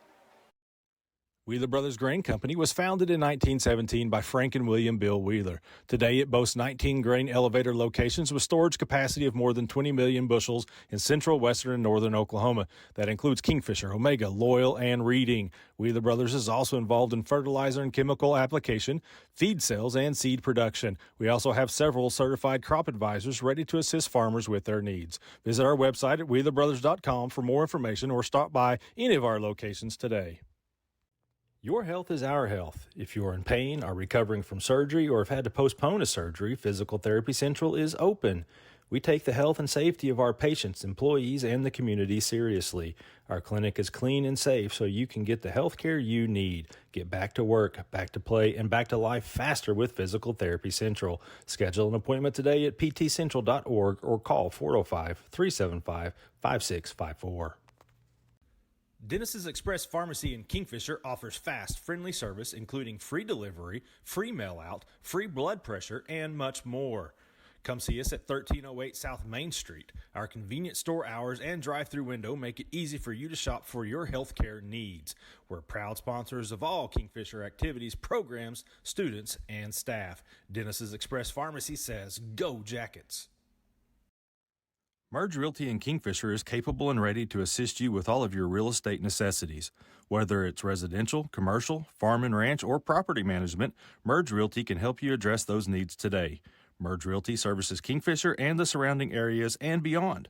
Buying, selling, renting, or leasing, let owner and broker Laney Hilton Merritt assist you today. That's Merge Realty, 405-326-2000. The fall foliage is underway. Hi, John Johnson here. How many colors can you find? At Johnson's of Kingfisher, we have colors. See our new Ram 1500 and heavy-duty 2500 Bighorn and Laramie crew cabs in colors during the Power Days at johnsonsofkingfisher.com. Already got one? Then schedule your winter service with the department we call family. See why more people are switching to Ram and at a dealership you'll find in a place like Kingfisher. Johnson's of Kingfisher, Dodge, Chrysler, Jeep, and Ram. Same name, same family since 1927. Kingfisher Family Eye Care has been serving Kingfisher and the surrounding communities for over 40 years. Dr. Sykes and McMullen strive to provide thorough, efficient, and modern eye care in a comfortable, relaxed environment with a small-town feel. Dr. Sykes and McMullen not only prescribe glasses and contact lenses, but diagnose and manage eye diseases such as cataracts, glaucoma, macular degeneration, and dry eyes. They also have a wide range of glasses and sunglasses to choose from. They are accepting new patients at this time, so give them a call to schedule your eye exam at 405-375-3128. Friday Night Lights is one of the best ways to spend your time in the state of Oklahoma. Kingfisher may be a small town, but we win big. Here at Jackson's at Kingfisher, your locally family-owned and operated Chevy, Buick, and GMC dealership, we share in that small-town pride. Whether you come by a new or pre-owned vehicle from our amazing sales team, or experience our great customer care from our service and parts department, every step of the way, we will treat you like family. MMS Construction and Scammahorn Concrete of Kingfisher is your top choice for a locally owned and operated ready-mix and material company. Fully licensed and bonded, we provide labor and services throughout Kingfisher County. Commercial buildings and parking lots, residential footings, stems and slabs, new construction, renovation projects, swimming pools, patios, sidewalks and driveways, we do it all, and as always, provide free estimates. Call Sean Scamahorn at 405-625-0314 or email us at mmsconcrete@yahoo.com. That's MMS Construction and Scamahorn Concrete, proud supporter of all KHS activities. As one of North America's largest producers of oil and natural gas products, Ovintiv believes safe, reliable, and affordable energy is fundamental to making modern life possible. We also believe in building strong relationships in the communities where we operate. Locally, Ovintiv is proud to employ 150 Oklahomans and support our schools through scholarships, sports funding, and FFA sponsorships, preparing the next generation for success. Medic Pharmacy and Gifts in Kingfisher is unique in that it offers all the amenities of a modern pharmacy, but also takes you back in time. Trevor Wilsick provides you top-of-the-line experience in the full-service pharmacy, as Medic also offers a hearing aid center, free delivery, and a convenient drive-through. We offer a wide range of cards and gifts, as well as a full line of Traeger grill products. Hungry or looking for a refreshing treat? Stop by our snack shack and have our famous orangeade at our old-fashioned soda fountain. That's Medic Pharmacy and Gifts in Kingfisher, 405-375-3202, or come by at 119 West Admire. The city of Kingfisher continues to grow. New housing additions, new retail businesses, airport expansion, new restaurants are all a small part of what's taking place here. Kingfisher Electric proudly powers that growth, as well as your home, your business, and the Kingfisher Yellow Jackets. That's Kingfisher Electric, your local municipal public power service provider, keeping Kingfisher and the Yellow Jackets charged for our future. Bank First is deeply rooted in more than 50 communities statewide. Towns bound together tightly by loyalty. Bank First, loyal to Oklahoma, loyal to you. You can learn a lot from the people who power America. All you need to do is listen. So I came to Oklahoma to see where the energy I need, the energy we all need, comes from. I met with the folks who produce it every day. Frankly, they help me rethink a few things. I like them. I bet you will too. If you want to learn more about how oil and natural gas makes modern life go, meet me over at oerb.com/micro. The awesome power of nature here in Oklahoma sometimes can be a sight to behold. Hi, it's John Johnson. The fall foliage is underway, and what a great time to be out on the road. At Johnson's of Kingfisher, we have colors too, like our new Ram 1500 Bighorn and Laramie crew cabs that are easy on the eyes. Why not visualize yours now during Power Days at johnsonsofkingfisher.com? And I see you. Jeff Johnson here. All the yellows and especially the maple trees that turn raspberry red standing loud and proud, just like our new heavy-duty Ram 2500 Bighorn and Laramie crew cabs. More torque, more payload, more towing, more color. Already got one? Then get set for winter with the service department we call family. I think it's why more folks are switching to Ram. Look for your new Ram truck today at a dealership you'll find in a place like Kingfisher. Johnson's of Kingfisher, Dodge, Chrysler, Jeep, and Ram. Same name, same family since 1927. In business for 30 years, Cheap Brothers Insurance has more than 150 years of combined experience ready to serve you. We are an independent agency that represents all major companies, which allows us to tailor to your specific insurance needs. No account is too big or too small, as we offer home and auto coverage, but also specialize in commercial accounts. For that local service you deserve, stop by Cheap Brothers Insurance today at 219 North Main in Kingfisher. Call them at 405-375-4144 or visit cheapbrothers.com. The Shed Grill and Bar in Kingfisher, owned by locals Brent and Steph Snyder, offers everything from burgers to a variety of salads and specialties such as chicken fried steak, pulled pork baked potatoes, and catfish. We also offer sandwiches, wraps, a variety of tacos, and popular appetizers. Gluten-free and light options are also available, as is a full bar with 6 different draft beers on tap and a variety of Shed signature cocktails. Located at 1505 South Main Street, the Shed is open 7 days a week. That's the Shed Grill and Bar. Good food, good friends, good times. Call Capital Roll-Off today for your next project. Our containers are great for construction, remodeling, teardowns, cleanouts, and junk removals. We drop it off, you fill it up, we haul it off. We also offer demolition services. Locally owned and operated by Corey Muggenberg, Capital Roll-Off has multiple sizes to fit your commercial or residential needs. Capital Roll-Off, call us today at 405-375-3333. The High Plains Insurance Agency takes pride in keeping up with the many changes in the crop insurance industry and keeping their insurers informed of these changes. The goal is to help each farmer customize their crop insurance to meet their needs.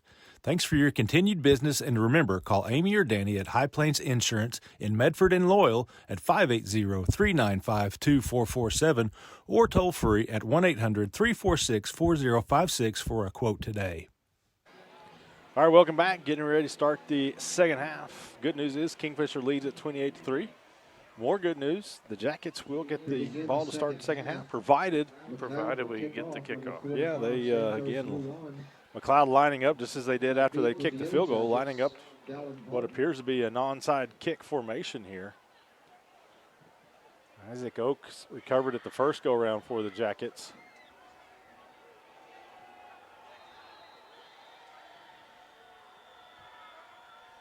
This time it's a deeper kick, fielded at the 15-yard line. Barton on the edge, still got running room, cuts back to the middle. Gets out to midfield, trips on the midfield line. Excellent return by the senior. Also good to see number 2, Jake Reagan, out there blocking on that. Guess he got a little stinger action on that last sack he had.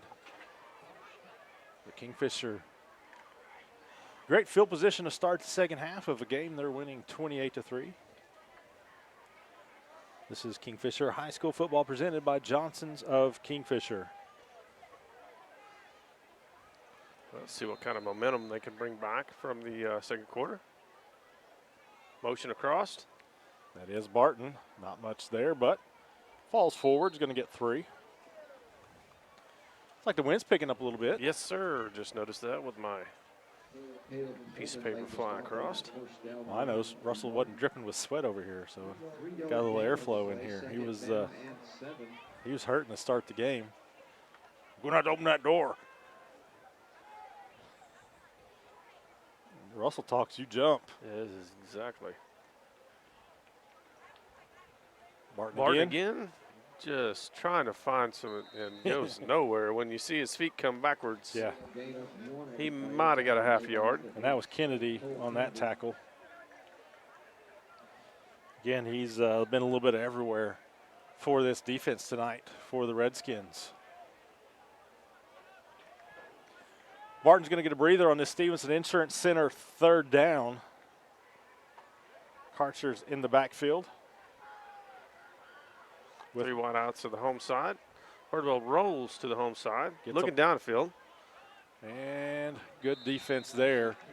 Case and Blair was the intended receiver. Just like that, 4 and out. Didn't block out his man, so Matlock came in and knocked it away. Actually, that might have been, was that number 2 came in and did that? Yes, sir. So Jason Key knocks the pass down, forces the Kingfisher punt. Noticeably quieter. We lost about 200 cheerleaders at halftime and some of their parents.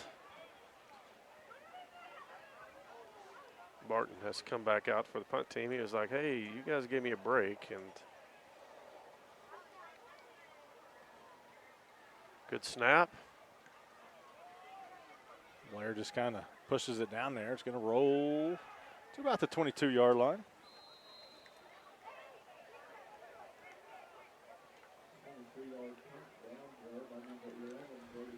10:29 to go, third quarter.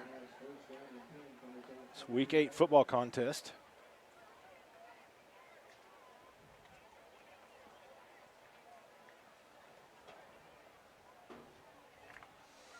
McLoud's first possession of the second half coming up.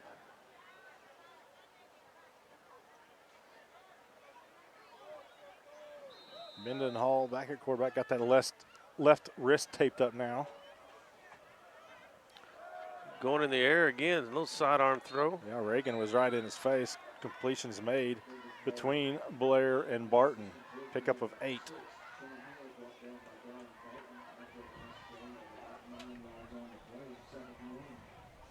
Those passes look so pretty. When other teams run them, we just don't ever seem to be able to run that route.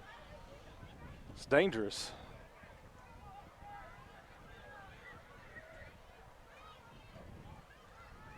Mendenhall again. This time Guerrero's coming right at him. Nice Catch is move. made. Delozier cleans it up. Good job by the running back avoiding the first tackle. Velarde is going right at the back, but ran right by him.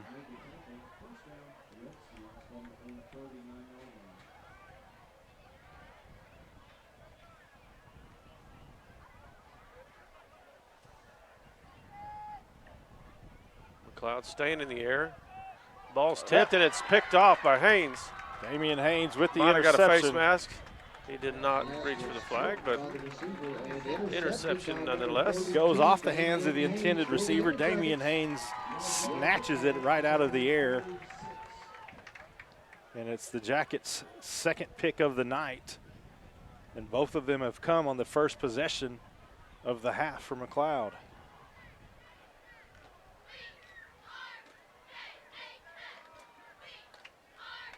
See if the Jackets can turn this into points. Own 46-yard line. 9:33 to go in the third. Wind's out of the south a little bit. Yeah, it was a limp flag than it earlier. was. It's Yep. about standing at attention now.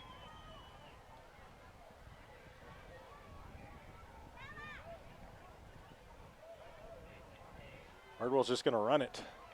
2 lead blockers plus his line. First down. F&M Bank first down carry for the sophomore. Played a big hole for number 7, Jet Birdwell. Good enough for a Yellow Jacket. First down. Finally brought down by number 77, Camden Mendenhall. Gets it across midfield to the 41-yard line of McLoud. Jackets had an impressive 6-minute drive in the first half. McLoud shifts to the line of scrimmage. Birdwell stays in the pocket, He throws does. it deep, and it is Blair goes up and makes the catch. caught by Blair. Great Jason catch. Blair. It's covered well by Key. He just goes up and makes the play. He saw him do that last week on defense. Good job by Birdwell. Gives this receiver a chance to just make a play, and Blair makes it pay off as the gain is all the way down to the 9-yard line. Jackets first and goal. They're in that Kingfisher electric red zone. They got the bunch formation to the right. Typically been Barton, and it is again. He tries to cut inside and does. Might have made it to the 5. Forward progress marked at the 5.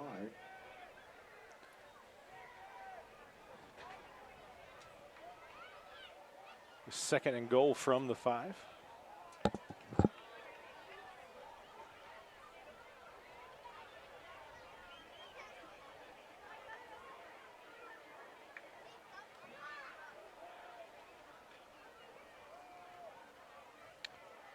Full house backfield. Tight end to the right. Going to take all those blockers and try to get a couple yards. I'd say he's down to about the 3, or it'll be a Stevenson Insurance Center third down and goal. Jacobs.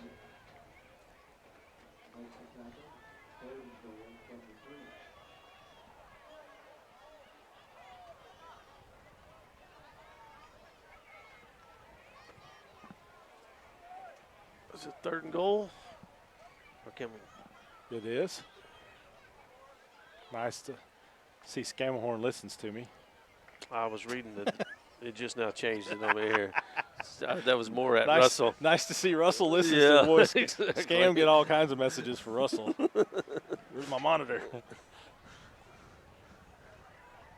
Fakes it to Barton, Has throws a it to man. Reagan. Touchdown, Jake Reagan. The senior gets the touchdown reception. 3-yard pass from Jet Birdwell, Dennis's Express. Pharmacy touchdown. And he gets hurdled into the end zone. I think that was Kennedy.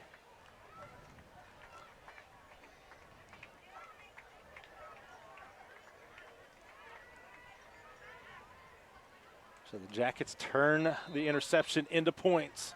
Kingfisher Family Dental extra point is up, and it is good. 7:04 to go, third quarter. It's Kingfisher 35, McLoud 3. Since 1945, Kingfisher Body and Glass Shop has been operating as a family-owned and operated business that is dedicated to providing you with the highest quality service available. We have stayed true to our roots and remained right here in the same location at 504 North Main Street for over 75 years. At Kingfisher Body and Glass Shop, you can expect to interact with our friendly and knowledgeable staff. Our services include full body and framework, paintless dent repair, glass chip repairs, as well as full glass replacement. We also have a full-service shop for all of your auto needs. Give Kingfisher and Body Glass a call 24/7 at 405-375-4871. Life can hit hard, but great coverage keeps you on the winning team.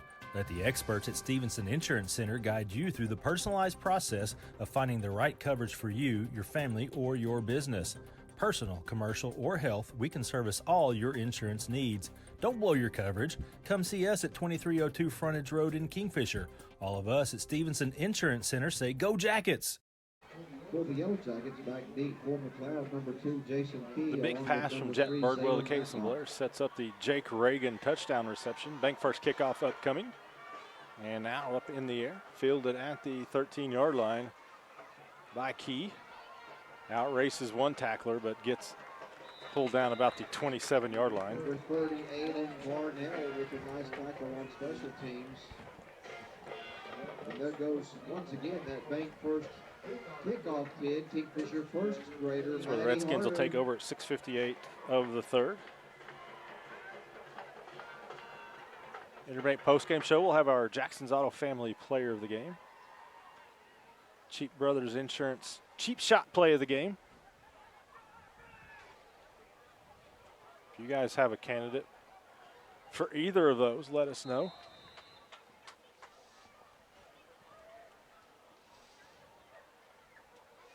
Going on the ground, first play. Hurdles one of his own linemen, gets a couple yards. And that was Kennedy with the carry. And by a couple, I mean about 5.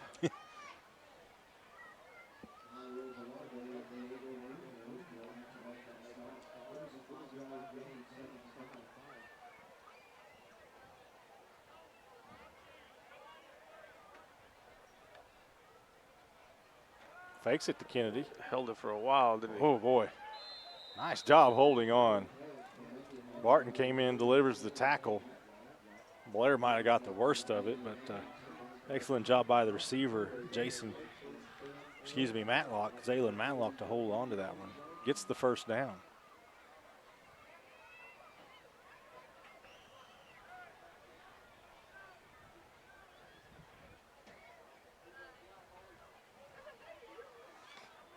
The end around. Guerrero says no. You're not going to get around this end. Not this time. Might have given you a little room on the last play, but not this play. Guerrero with the 5-yard TFL. Just out-muscled that right tackle.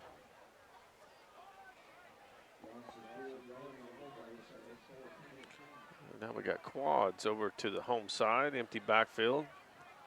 One eligible receiver to the far side. Well, here comes Reagan. He was in pursuit, didn't quite get there. Pass is overthrown. Haynes, closest one to do that. We got a flag right here. This near side, we'll see what this call is.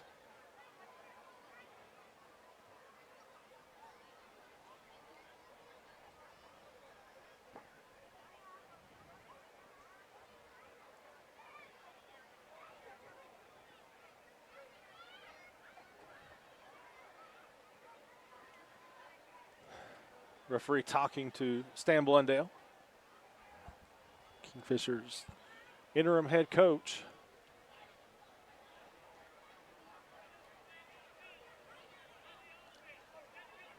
Declines the illegal man downfield. Bring up third and same position. Say 3rd and 14 with 5:21 showing on the clock. We could hear that one barely. What's that? What he was saying. Oh, yeah. Earlier you could not hear it. Right, he was yelling, but it was like he was yelling into a vacuum.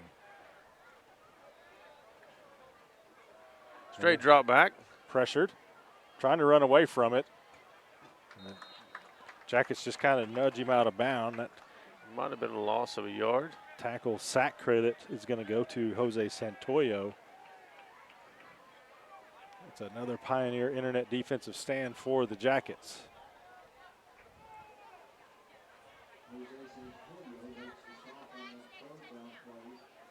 It is a loss of a yard.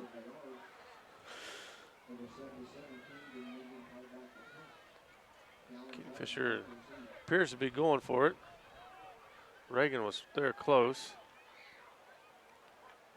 Another good bounce, but that one goes out of bounds before it did too much rolling damage. It goes out at the 25.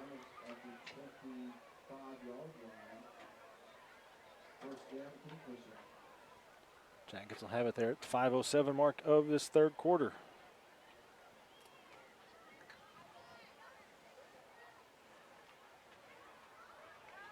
Well, your 8:30 mark shot. It's 8:45. Well, already got called out for that too. You did. Yeah.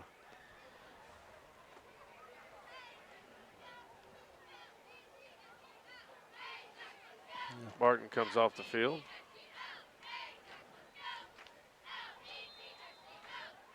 Birdwell said, hey, we can't do this with 12.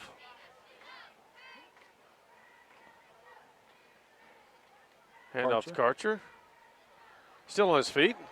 Trying to get the edge. Stiff arm. Did he get a first down? I believe he did. Good job by Q hanging on there. Got stiff arm, but grabbed his ankles. Still, Sean said it's an F&M Bank first down run. 16 yards on that carry. When I say 16, I mean 11.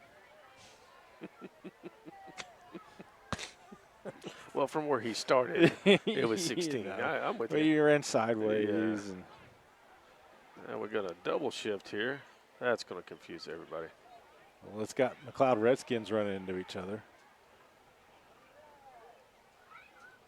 Bardwell looks to his. Oh, no. Blair tackled and just bent backwards there. Ankles, knees, toes. He hops right up. He's limping. You might want to get him to the sideline. Damian says, come on over here.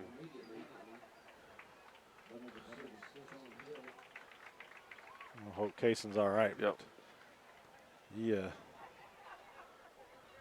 Much as he got bent there, he might be about 3 inches taller right now. I think the only reason he got 2 yards because they bent him over backwards and his The ball ball went forward. Don't mean to laugh at a young man's No. pain. 2nd and 8 for the Jackets. Karcher's still in the backfield. This time he gets it to the left side. Not much going there. It's going to be Stevenson Insurance Center 3rd down.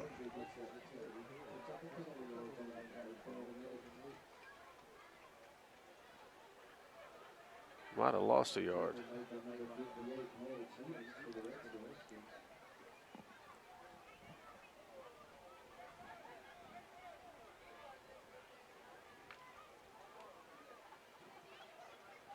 All right, trips to the home side.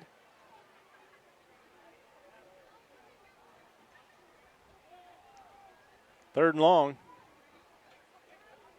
Birdwell just has to get rid of it. Giz completes the pass. It's going to be short of a first down. It was Ortega with the reception. Birdwell immediately under pressure, just kind of flings it out. Ortega grabs it, gets around one defender, but can't evade the next two. It's going to be 4th and 2. Jackets will punt it away.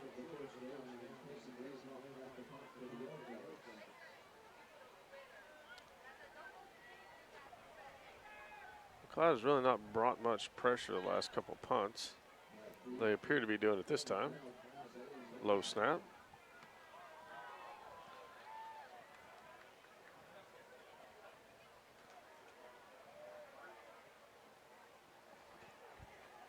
Blair punts it away. It's like he's going to stay out there for defense, I believe, so good to see that.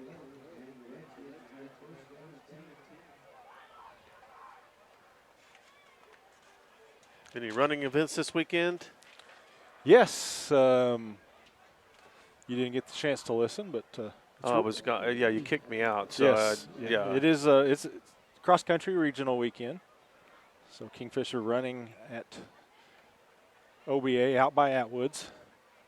Mm-hmm. Girls run at 9 a.m. Saturday. Top 7 teams qualify for the state meet the next week at Edmond Santa Fe. McLoud sticks it on the ground. Gets about a 12-yard run. Caden Cute, that tough runner.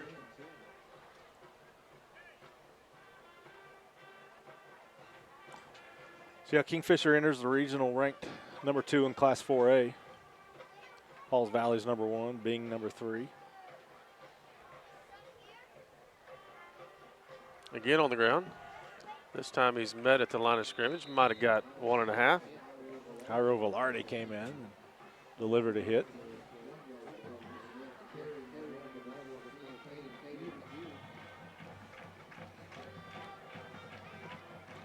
No sense in 1.5. Let's just give it 2.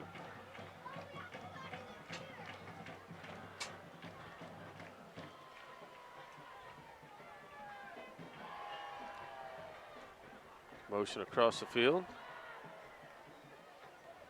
Come back with a counter. Q brought down quickly by Santoyo. Also Velarde. 3rd and 8.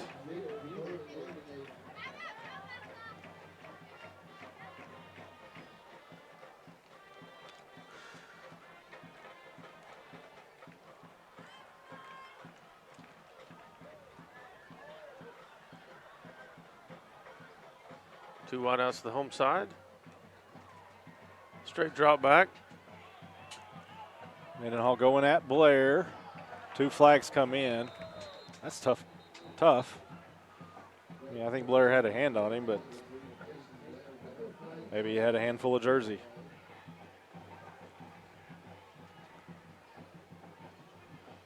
Looked like they were both kind of pushing on each other.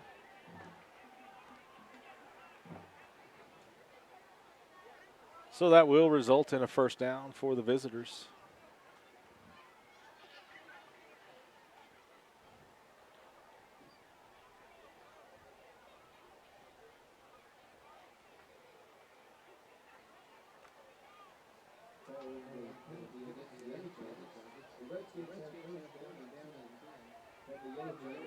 Late substitution by McLoud.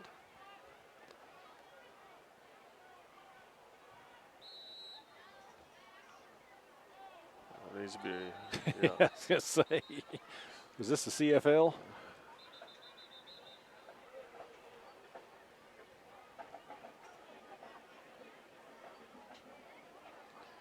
Look at Kingfisher student section there on our Ovinif sideline cam.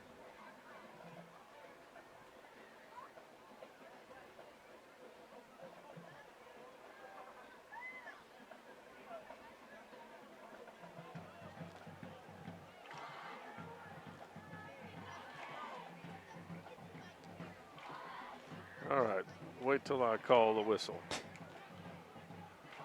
Back to the field. There we go. Now it's live ball.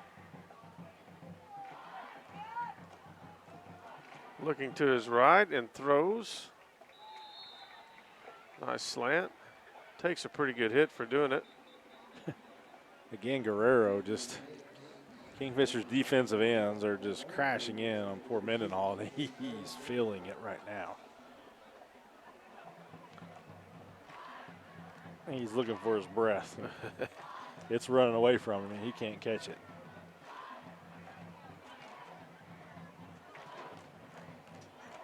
There's 4 seconds left in the third quarter. We're going to allow him to breathe a little bit and get him over the sidelines. So Jackets add to their lead. We head to the fourth with Kingfisher beating McLoud 35-3. We'll be back after this. Before the 1930s, most of rural Oklahoma didn't have electricity. With rural areas in such dire need for electricity, the Rural Electrification Administration was created. The REA made modest loans to create rural cooperatives. The first loan to a member-owned co-op in Oklahoma came on October 1st, 1936, to Cimarron Electric Cooperative. Cimarron completed construction of a plant and lines, and on December 24th, 1937, became the first to turn on the power. Since then, Cimarron's mission of bringing electricity to its members has been nothing short of successful. Farms have grown and become more efficient, oil and natural gas companies have set up shop, and our membership grows every year. Thank you for being part of Cimarron for all of these years.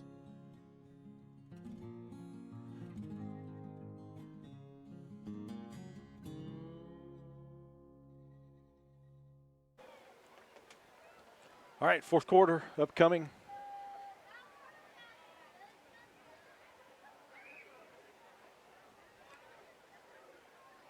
Kingfisher High School football presented by Johnson's of Kingfisher. Jackets lead this one 35-3. McLoud trying to cut into its deficit, facing a second down, and we'll say 3.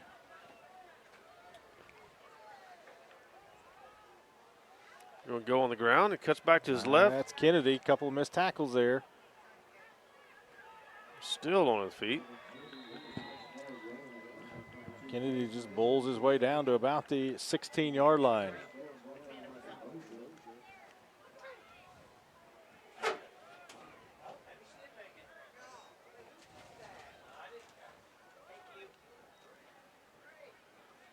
First and 10 from there.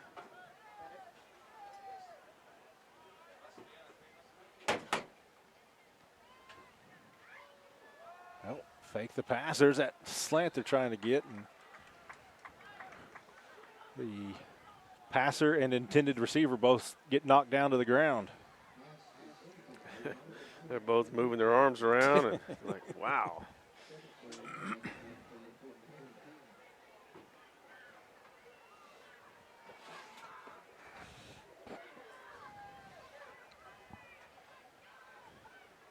Second down and 10. Single back in the backfield. He hello. Keeps it. Ball's on the ground. Ball's on the ground. That's a quick whistle. They blew the whistle, and boy, that's some excellent forward progress as well. Jake Reagan with the sack. I could see him blowing the play dead, but I guess it's okay on that forward progress. Reagan again. I mean, he caught it. He touched him right here. It's pretty good spot. It is third and long.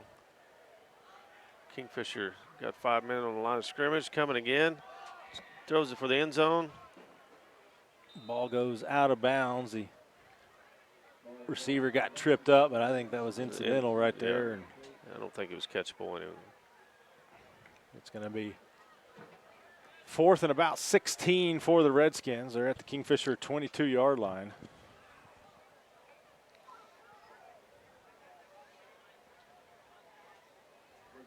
Ortega comes in for Karcher. Mendenhall, no doubt, saying another pass play coming up. 2 and 50 are about to be on my doorstep. Just lets it go. Has a couple of receivers there. Pass is incomplete. Turnover on downs. Pioneer Internet defensive stand for Kingfisher.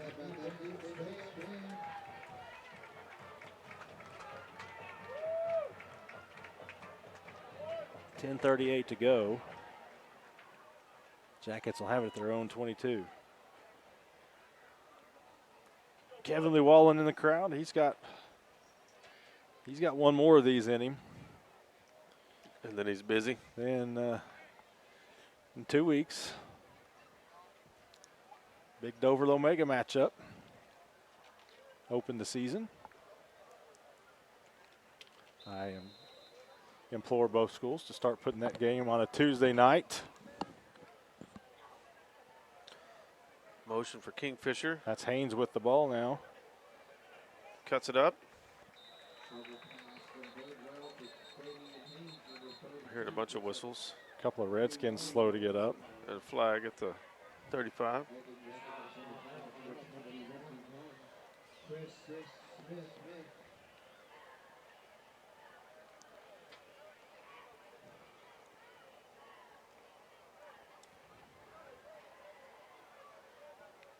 going to be against Kingfisher.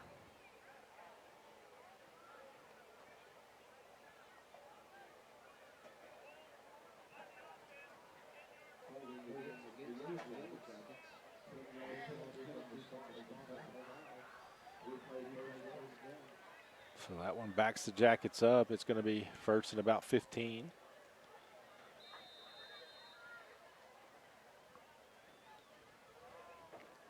That penalty 10 yards from the spot.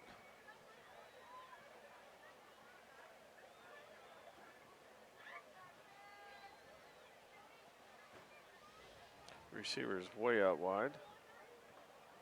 Birdwell going to keep it on the ground. Cuts it back to the middle. Gets up to about the 25. It'll be second down and we'll say 7.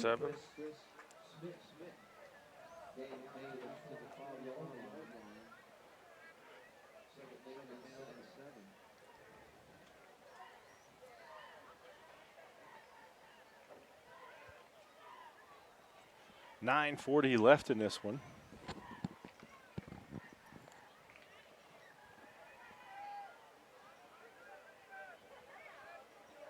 Plenty of time on the play clock. Motion again. Fake the motion. Just kind of pushes the pass, a little shot put out to Karcher. Ethan Karcher makes the catch, and it'll be Stevenson Insurance Center third and manageable. Say 3.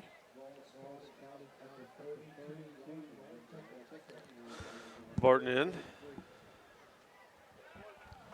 Again, we'll be on the road next week. North Rock Creek. Final road trip of the regular season.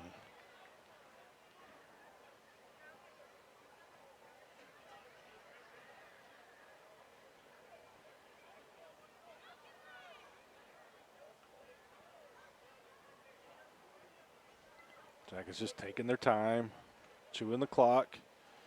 Barton gets the carry. Barton gets the first down.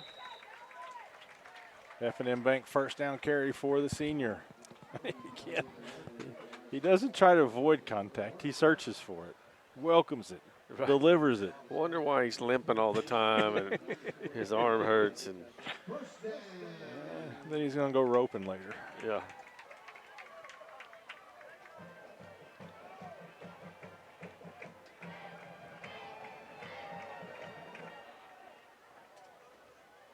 Approaching 8 minutes now.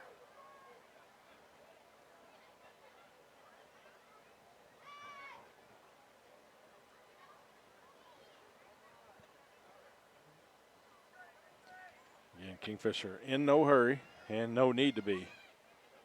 Pass out to Haynes. Gets a block, gets the first down. Has a seam. Still going. It's still in bounds. Say he was out. No, he's still going. It's a foot race, and he's going to win it into the end zone. Touchdown, Kingfisher, 65 yards. Dennis's Express Pharmacy touchdown.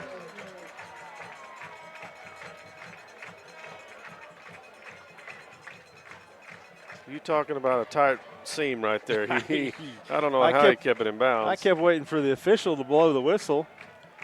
You see the replay here. Yeah, I mean. Official's right on top of that. He was there. There was one questionable step, but they didn't blow the whistle. Damian Haynes has an interception and a touchdown tonight. And Jake Sisk puts the Kingfisher Family Dental extra point through the uprights. It's Kingfisher 42, McLoud 3. We'll be back after this.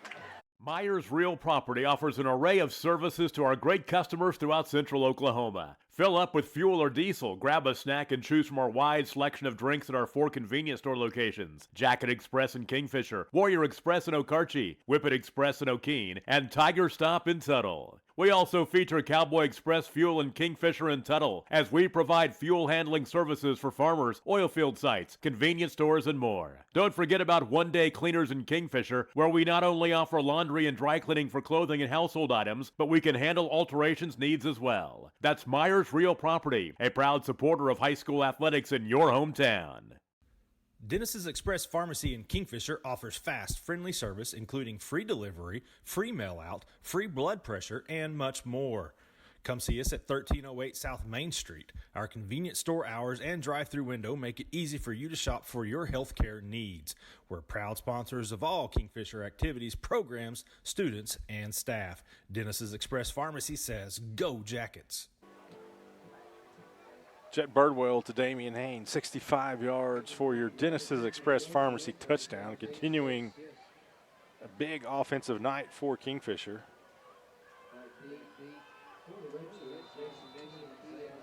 Bank first kickoff. Sisk again pins him at the 10.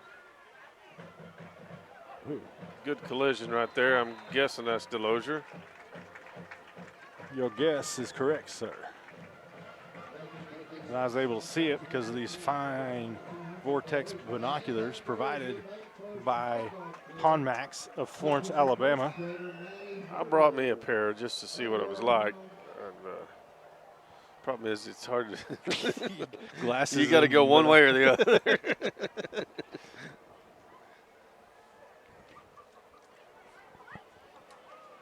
So I think I can stop marking possessions now. Jackets up big in this one.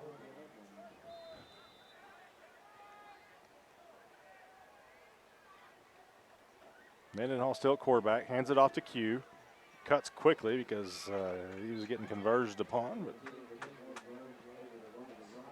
gets a couple.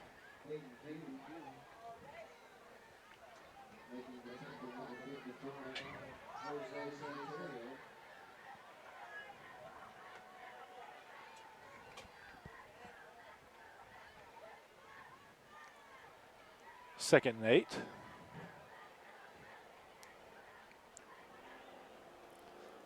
By the sounds of it, you've got a weekend full of work ahead of you. Man, yeah, there's a hornet's nest right outside the stadium in case people haven't noticed. But weekend full of diverting traffic. traffic. Whenever we won the bid, it was part of the city's request to tear this intersection out during fall break because the school was not affected, and so that's why, I saw some of your comments on your Facebook. Well, we don't know. Well, now you know. It's because of school being out. We're trying to accommodate the school the best we can. That's the intersection at 13th and Will Rogers being replaced. It's a very busy intersection.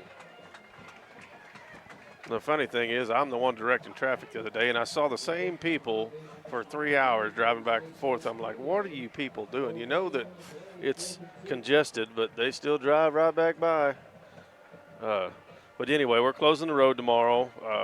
Be a little inconvenience for some people, and got the city's blessing to do that. So we're going to shut her down and try to get it paved tomorrow so that we can have it opened up for the weekend. So those of us who are from Vanco, you guys will actually use the school allowed me to go through the football field, behind the football field onto 13th Street, and then we will Barton on the return, and I'll finish this.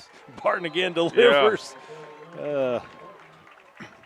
And then Will Rogers will be shut off at 12th Street, and you'll have to dive back to the running track and then back to. So basically, if we're coming from Vanco and we want to get into Kingfisher, we need to turn into the parking lot here on the west side of the football stadium and drive through the high school parking lot. Yep. Then you can go out on 13th Street. Yes, sir.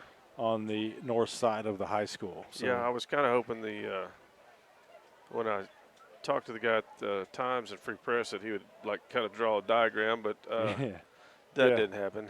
Yeah, you don't want to see my diagram drawings. Worse than Simon. But it should just be from tomorrow at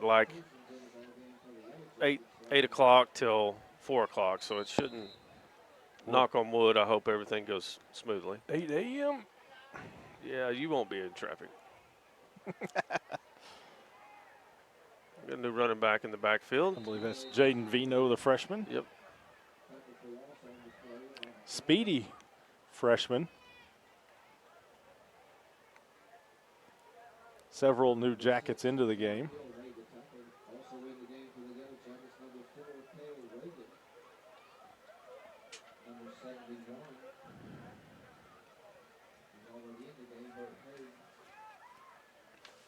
Loss of a couple on that play. It's second down. Birdwell's still in at quarterback. We'll try to get some of these newer Jackets mentioned.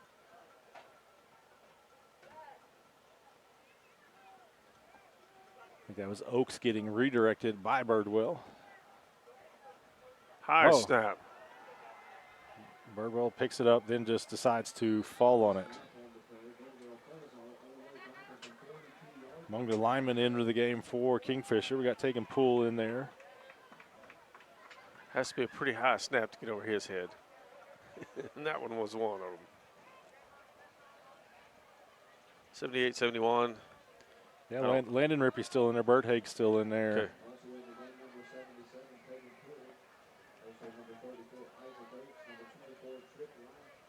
Trip Lack, number 24, the receiver to the near side. Saw Kel Reagan out there a moment ago.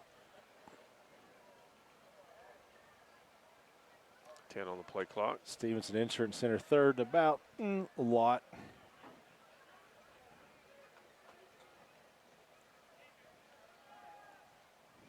Ball's on the ground. Or they call him down. Yeah, he says he is down. Jackets will punt.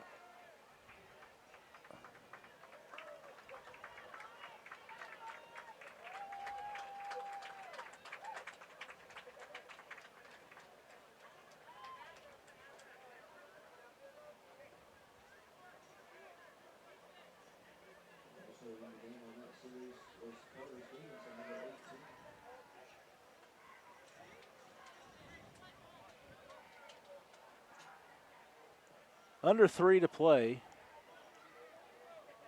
4th and 44. Is that right? Or they're at the 44. 4th and 30. I couldn't see my numbers. Timeout, Kingfisher. Can we keep it here, boss man? We'll do that. This timeout is brought to you by Medic Pharmacy and Gifts of Kingfisher. So we're on the road next week. North Rock Creek. Then we'll be back at home in week 10 against Anadarko. Again, if Kingfisher can win out, the Jackets will get third place in the district. And they'll be on the road for the first round of the playoffs against the district runner-up from District 2. There's a lot of times that district doesn't get decided until week 10. Most likely, Heritage Hall is going to win that district. Jackets trying to figure out who all is going to be on this punt team.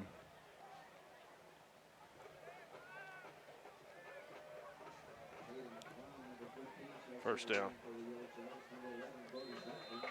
Oh, on defense, I mean. Yeah.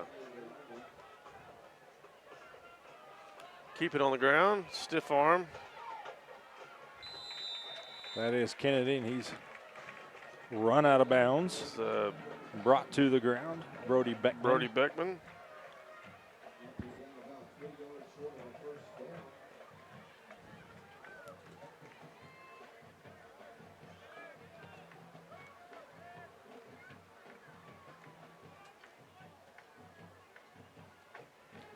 So a gain of 7 on that first down play. It'll be 2nd and 3.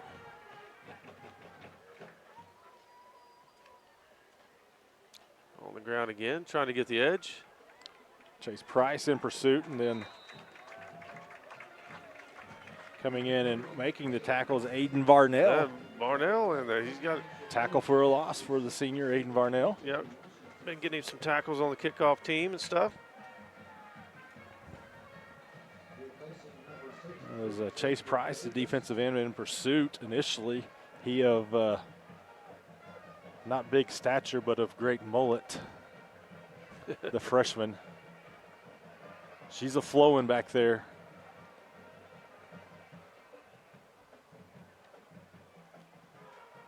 Quarterback keeper around the edge. Just going to hold him on there. Might have got the first down, and I think he did. Says move the chains. Tackle made by Carter Stevenson. And that was one of Mendenhall. He read the defensive end. Price was crashing down, and he's like, yeah, I'm going to go to where you came from.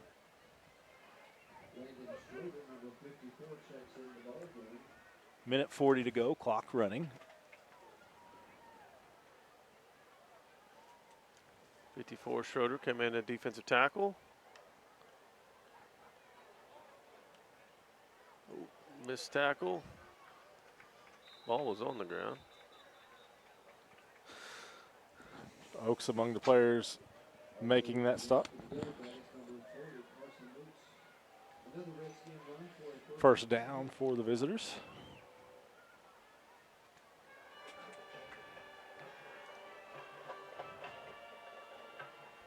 Start the clock back up.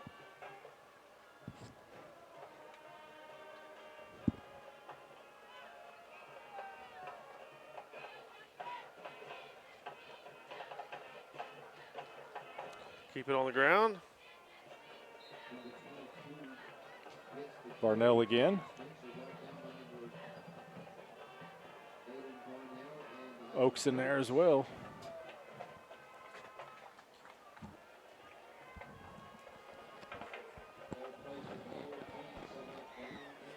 At least one more snap in this one. We'll see how eager McLeod is to get off another one.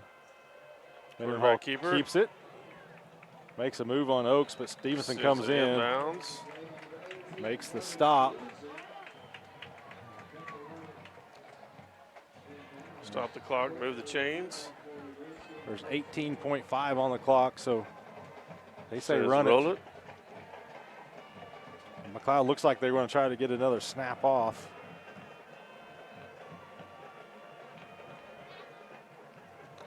Right up the middle. Tackle is made. Ball game. Aiden Johnson with that tackle, and the Jackets keep him out of the end zone. Great job by those young men as they don't let the Redskins add to their total. Big win for the Jackets as they knock off McLeod 42-3. We're going to take a timeout, come back with our Interbank postgame show. We got lots to do, so stay with us. For 70 years, we've been your trusted provider right here in your neighborhood. You have pride, and we take pride in you with things like supporting local schools to help empower education and school sports to foster a spirit of teamwork. Because when you're with us, you're more than just a customer, you're part of our family. And we strive to help you connect what matters. Pioneer, proudly serving and connecting our communities since 1953.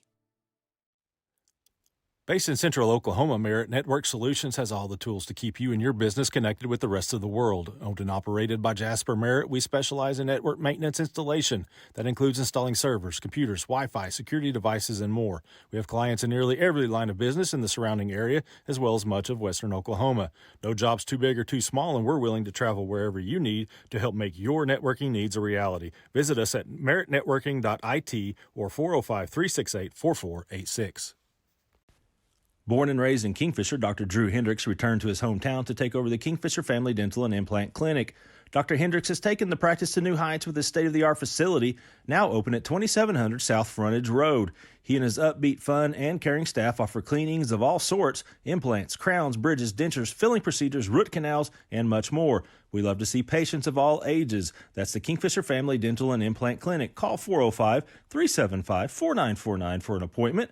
And be sure to visit our office at 2700 South Frontage Road.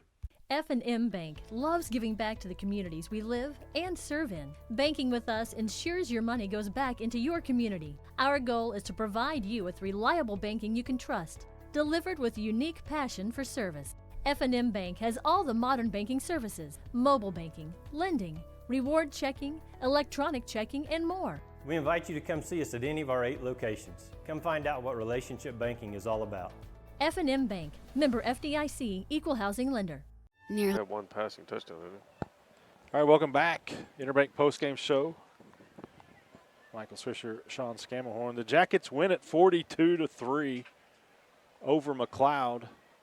The Redskins, for the season, they fall to 4-4. They drop to 3-2 in District 3A1. Kingfisher goes to 3-5. They've won 3 of their last 4. They're also 3-2 in the district, but they now officially hold that tiebreaker over McLoud. So again, the Jackets, big win for their playoff hopes, and again, they kind of control their own fate as far as A, making the playoffs, and B, garnering that 3rd spot in the district. So, Sean, I mean, first things first, we talked about at the top of the broadcast, a lot of off the field this week, a ton of potential distraction. Again, the team without head coach Jeff Myers tonight, as he is on indefinite leave, and Stan Blundell, the interim head coach, and everything that went on off the field this week. And the way you lose last week, perfect night just for things to go wrong for Kingfisher. And dare I say, this was their best game of the season, top to bottom. All things considered, they came out and put out their best performance of the season tonight. I was trying to find your Facebook post before the game. You said it's all about what's going on tonight on the field. Yeah, tonight's about being on the field. On the field, and it was.